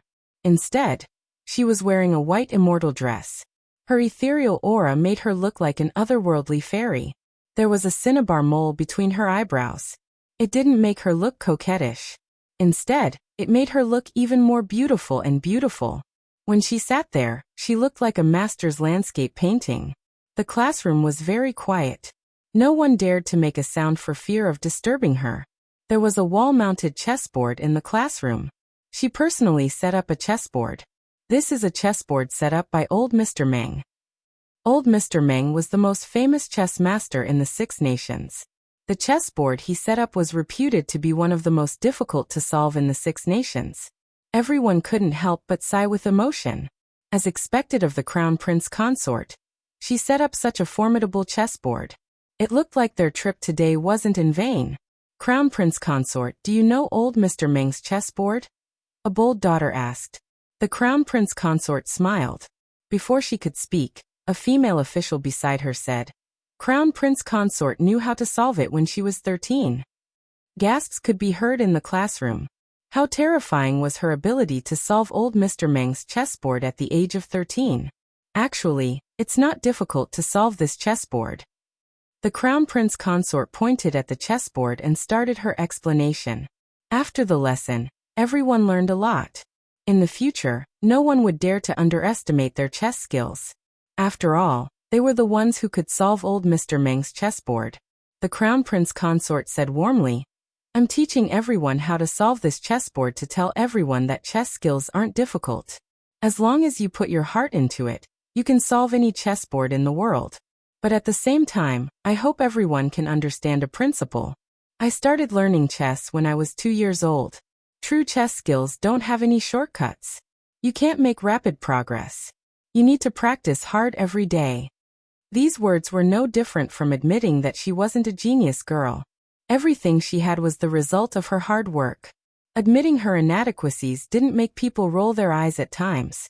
Instead, it made her seem down to earth. It unintentionally closed the gap between her and her students.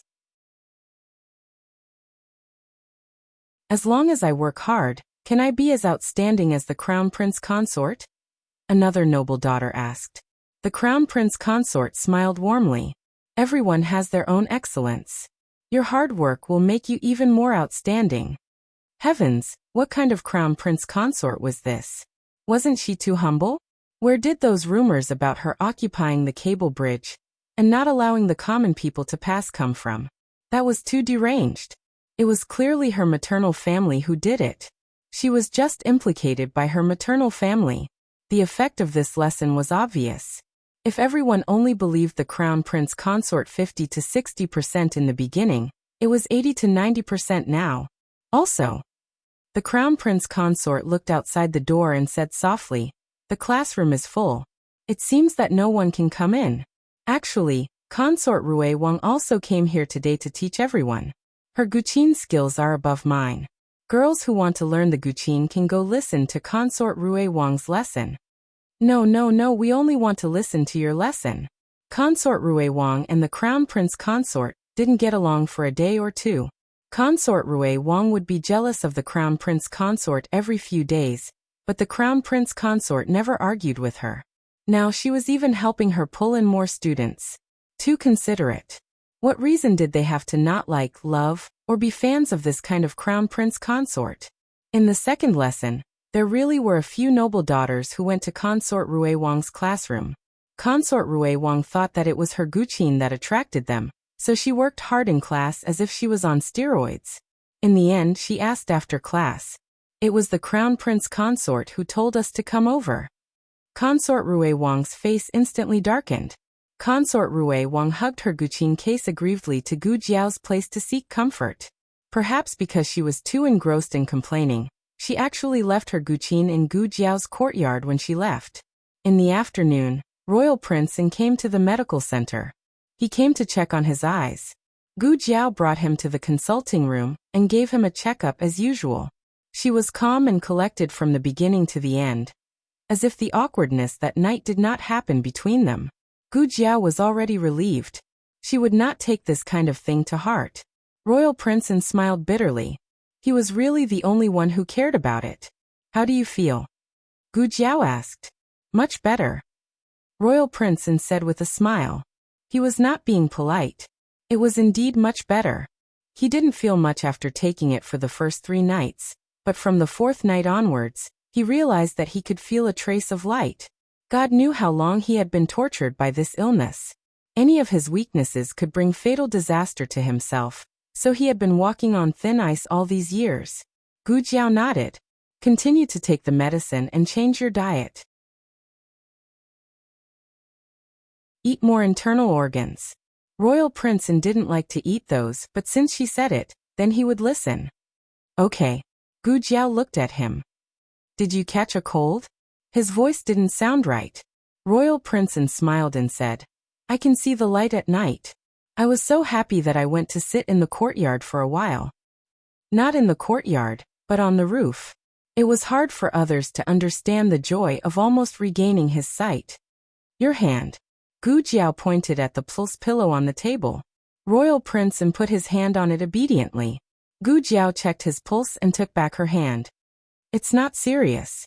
You don't need to take medicine. Why is there a doctor who doesn't prescribe medicine? Don't you need to earn money? Royal Prince An teased her. Gu Jiao glanced at him. The consultation fee is 10 taels. Royal Prince An. Royal Prince An laughed. Okay. Not to mention 10 taels, he was willing to give 100 taels. Zhuang Yueshi came out of the girls' school after class and saw her brother's carriage parked in front of the medical center. She frowned. Did her brother come to pick her up, or why did he park the carriage over there? Zhuang Yueshi didn't wait for Zhuang Mingdai. She went to the medical center alone. The medical center was busy at the moment, and there was no extra staff to serve her. She walked in and heard her brother's voice. She came to the consultation room and opened the half-closed door. She looked through the gap and saw Royal Prince An's smile after being extorted for 10 taels. It was a smile that Zhuang Yueshi had never seen on Royal Prince An's face. Royal Prince An was not a nice beauty, but he had never smiled so sincerely before. He looked at the person with his eyes full of light. The person he was looking at didn't notice it or didn't care. She buried her head and tidied up her things. Zhuang Yueshi's fingers suddenly clenched. Xiao Lulang finished class late recently. Gu Jiao went to pick up little Jing Kong today. Little Jing Kong was the happiest.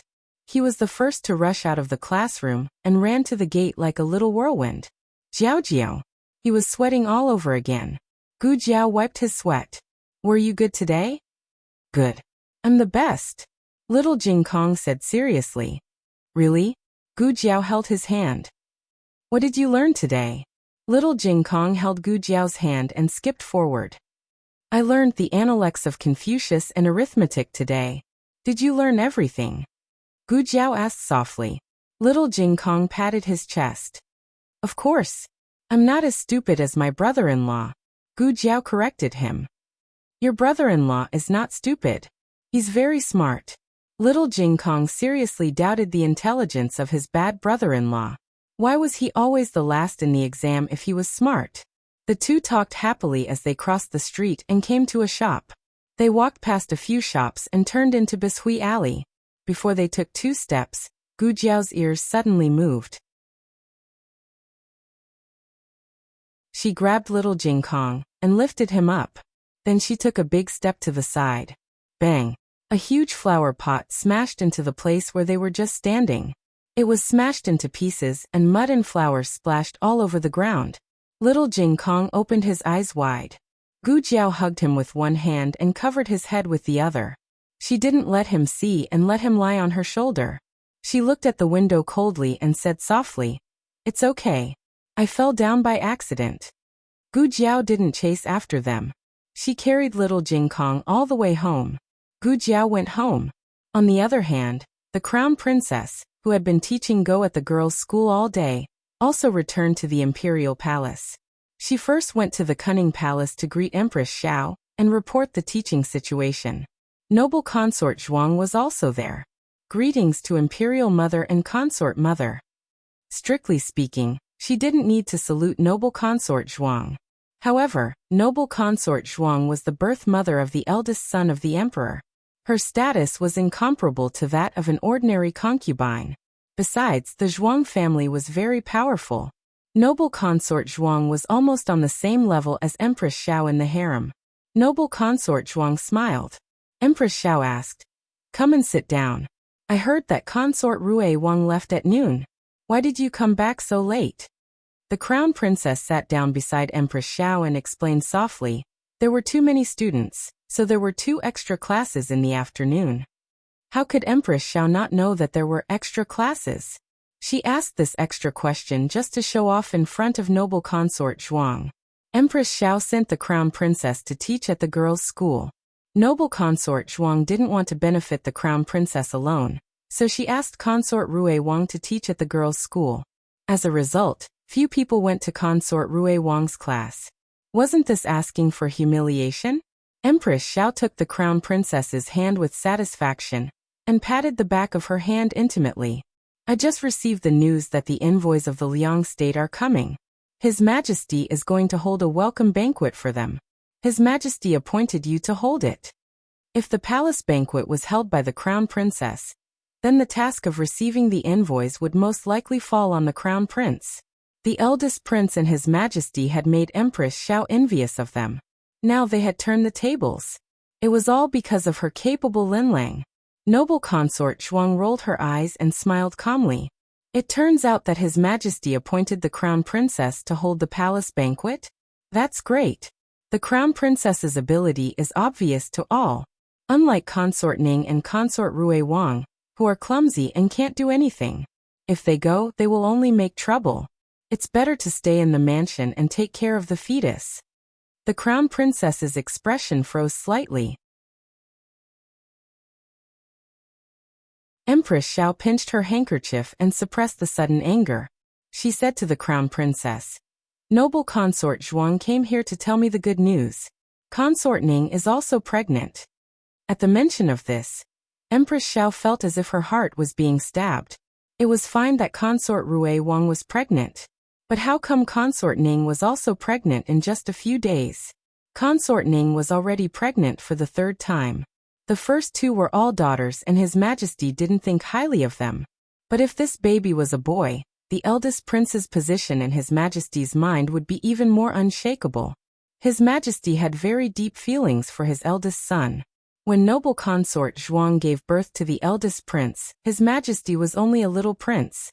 In those years, the dethroned crown prince and the Lu family were powerful and suppressed several princes who were not on his side. His Majesty didn't even have a wet nurse in his mansion. The eldest prince had no milk, so His Majesty personally milked the goat for him.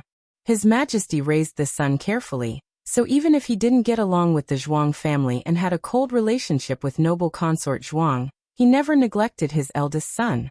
Empress Xiao suddenly regretted arranging so many errands for the crown princess. Her most important task should be to give birth to a royal grandson as soon as possible. After noble consort Zhuang left, Empress Xiao earnestly urged the crown princess to give birth to a royal grandson. She also gave the crown princess a tonic soup. After doing all this, Empress Xiao also asked someone to call the crown prince over.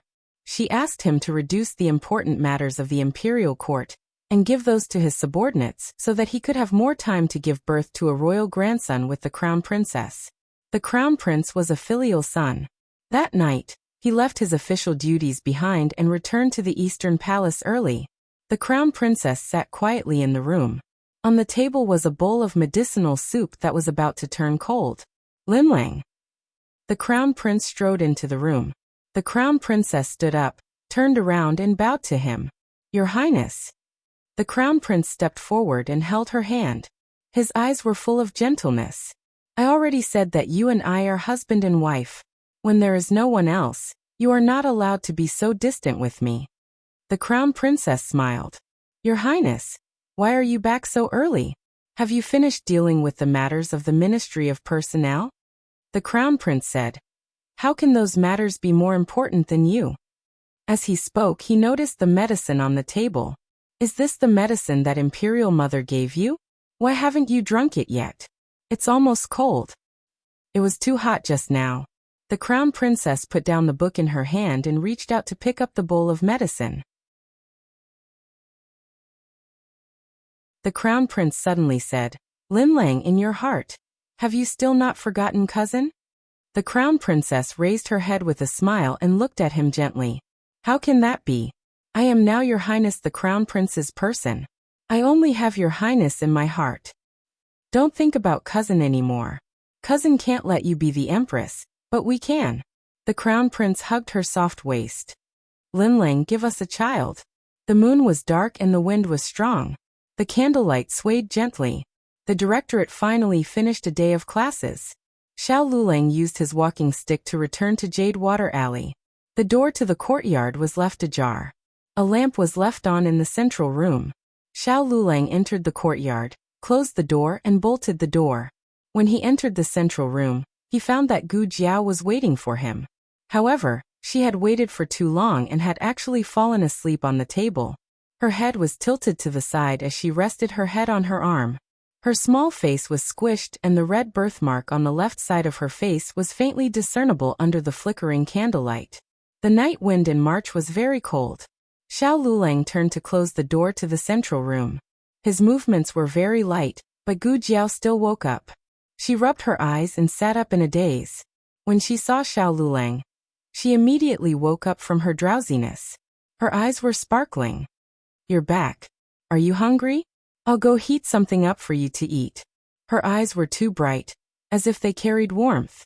Xiao Lulang imperceptibly averted his gaze and said, No need, I've already eaten. He paused and then emphasized, I've really eaten. Gu Jiao's gaze landed on his stomach. Her serious expression seemed to be judging whether or not his stomach was bulging. Xiao Liulang's heart surged with that unfamiliar feeling again. Fortunately, she believed him in the end. Otherwise, she would have said, I don't believe you unless you let me touch it. That way, Xiao Lulang would be at a loss. Gu Jiao yawned. Then you should rest early. You still have class tomorrow. Xiao Lulang grunted and turned to walk to the west room. Suddenly, he thought of something and turned to ask her, What if I don't pass the exam? If I don't pass the exam, I'll be depressed and unable to recover. I'll be useless for the rest of my life. I'll take care of you, she said without hesitation. Xiao Liulang's heart was rubbed again. This girl, how could she say such heart-wrenching words every time without anyone noticing? Hiss! Gu Jiao suddenly frowned and gasped. What's wrong? Xiao Lulang hurried over. Then he realized that his reaction was a little overboard. He cleared his throat and restored his cool expression. Gu Jiao didn't notice the small change in his mood. Her two small, numb arms drooped like a soulless puppet. They're numb. Xiao Lulang hesitated and said to her, Do you want to? Yes. Gu Jiao reacted quickly. I want to massage them. Xiao Lulang silently took a deep breath and sat down beside Gu Jiao. Gu Jiao's arms were numb. She turned around to face him. Xiao Lulang held one of her hands and massaged her carefully. His movements were very gentle and well-behaved. At most, he only massaged her forearm. Are you still numb? Xiao Lulang asked. Still numb. Gu Jiao lied through her teeth. Xiao Lulang massaged her for a while. It was so comfortable that Gu Jiao almost fell asleep. Xiao Lulang looked at her and took a deep breath. He gently put her hand back on her leg. Okay, it's getting late. Go back to your room. Gu Jiao, okay. Xiao Lulang stood up. Do you want me to massage you too? Gu Jiao tilted her head and looked at him. I'm very good at it.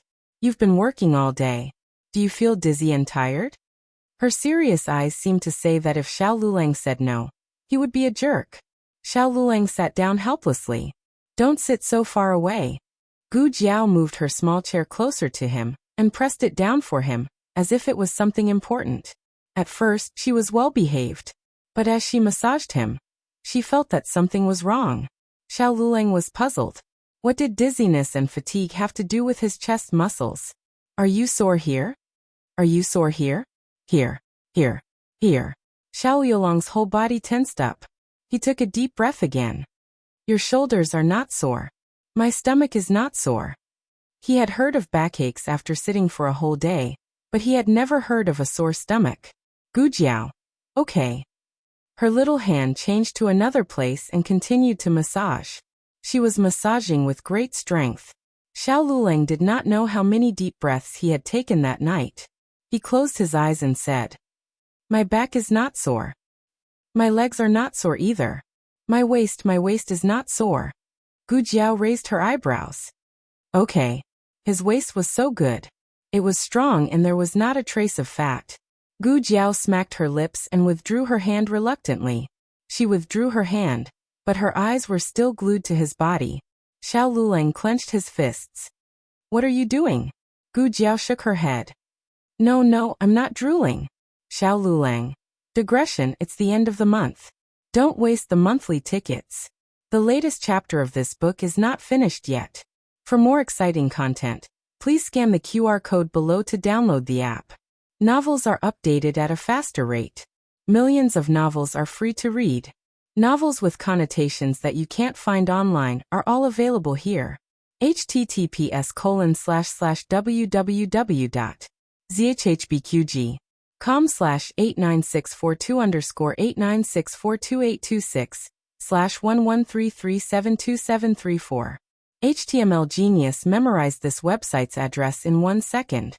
www.zhbqg.com Bikugo mobile reading website. zhbqg.com. You're tuning in to the Earbook Haven YouTube channel. Don't forget to subscribe and join us on this journey to catch the most captivating stories.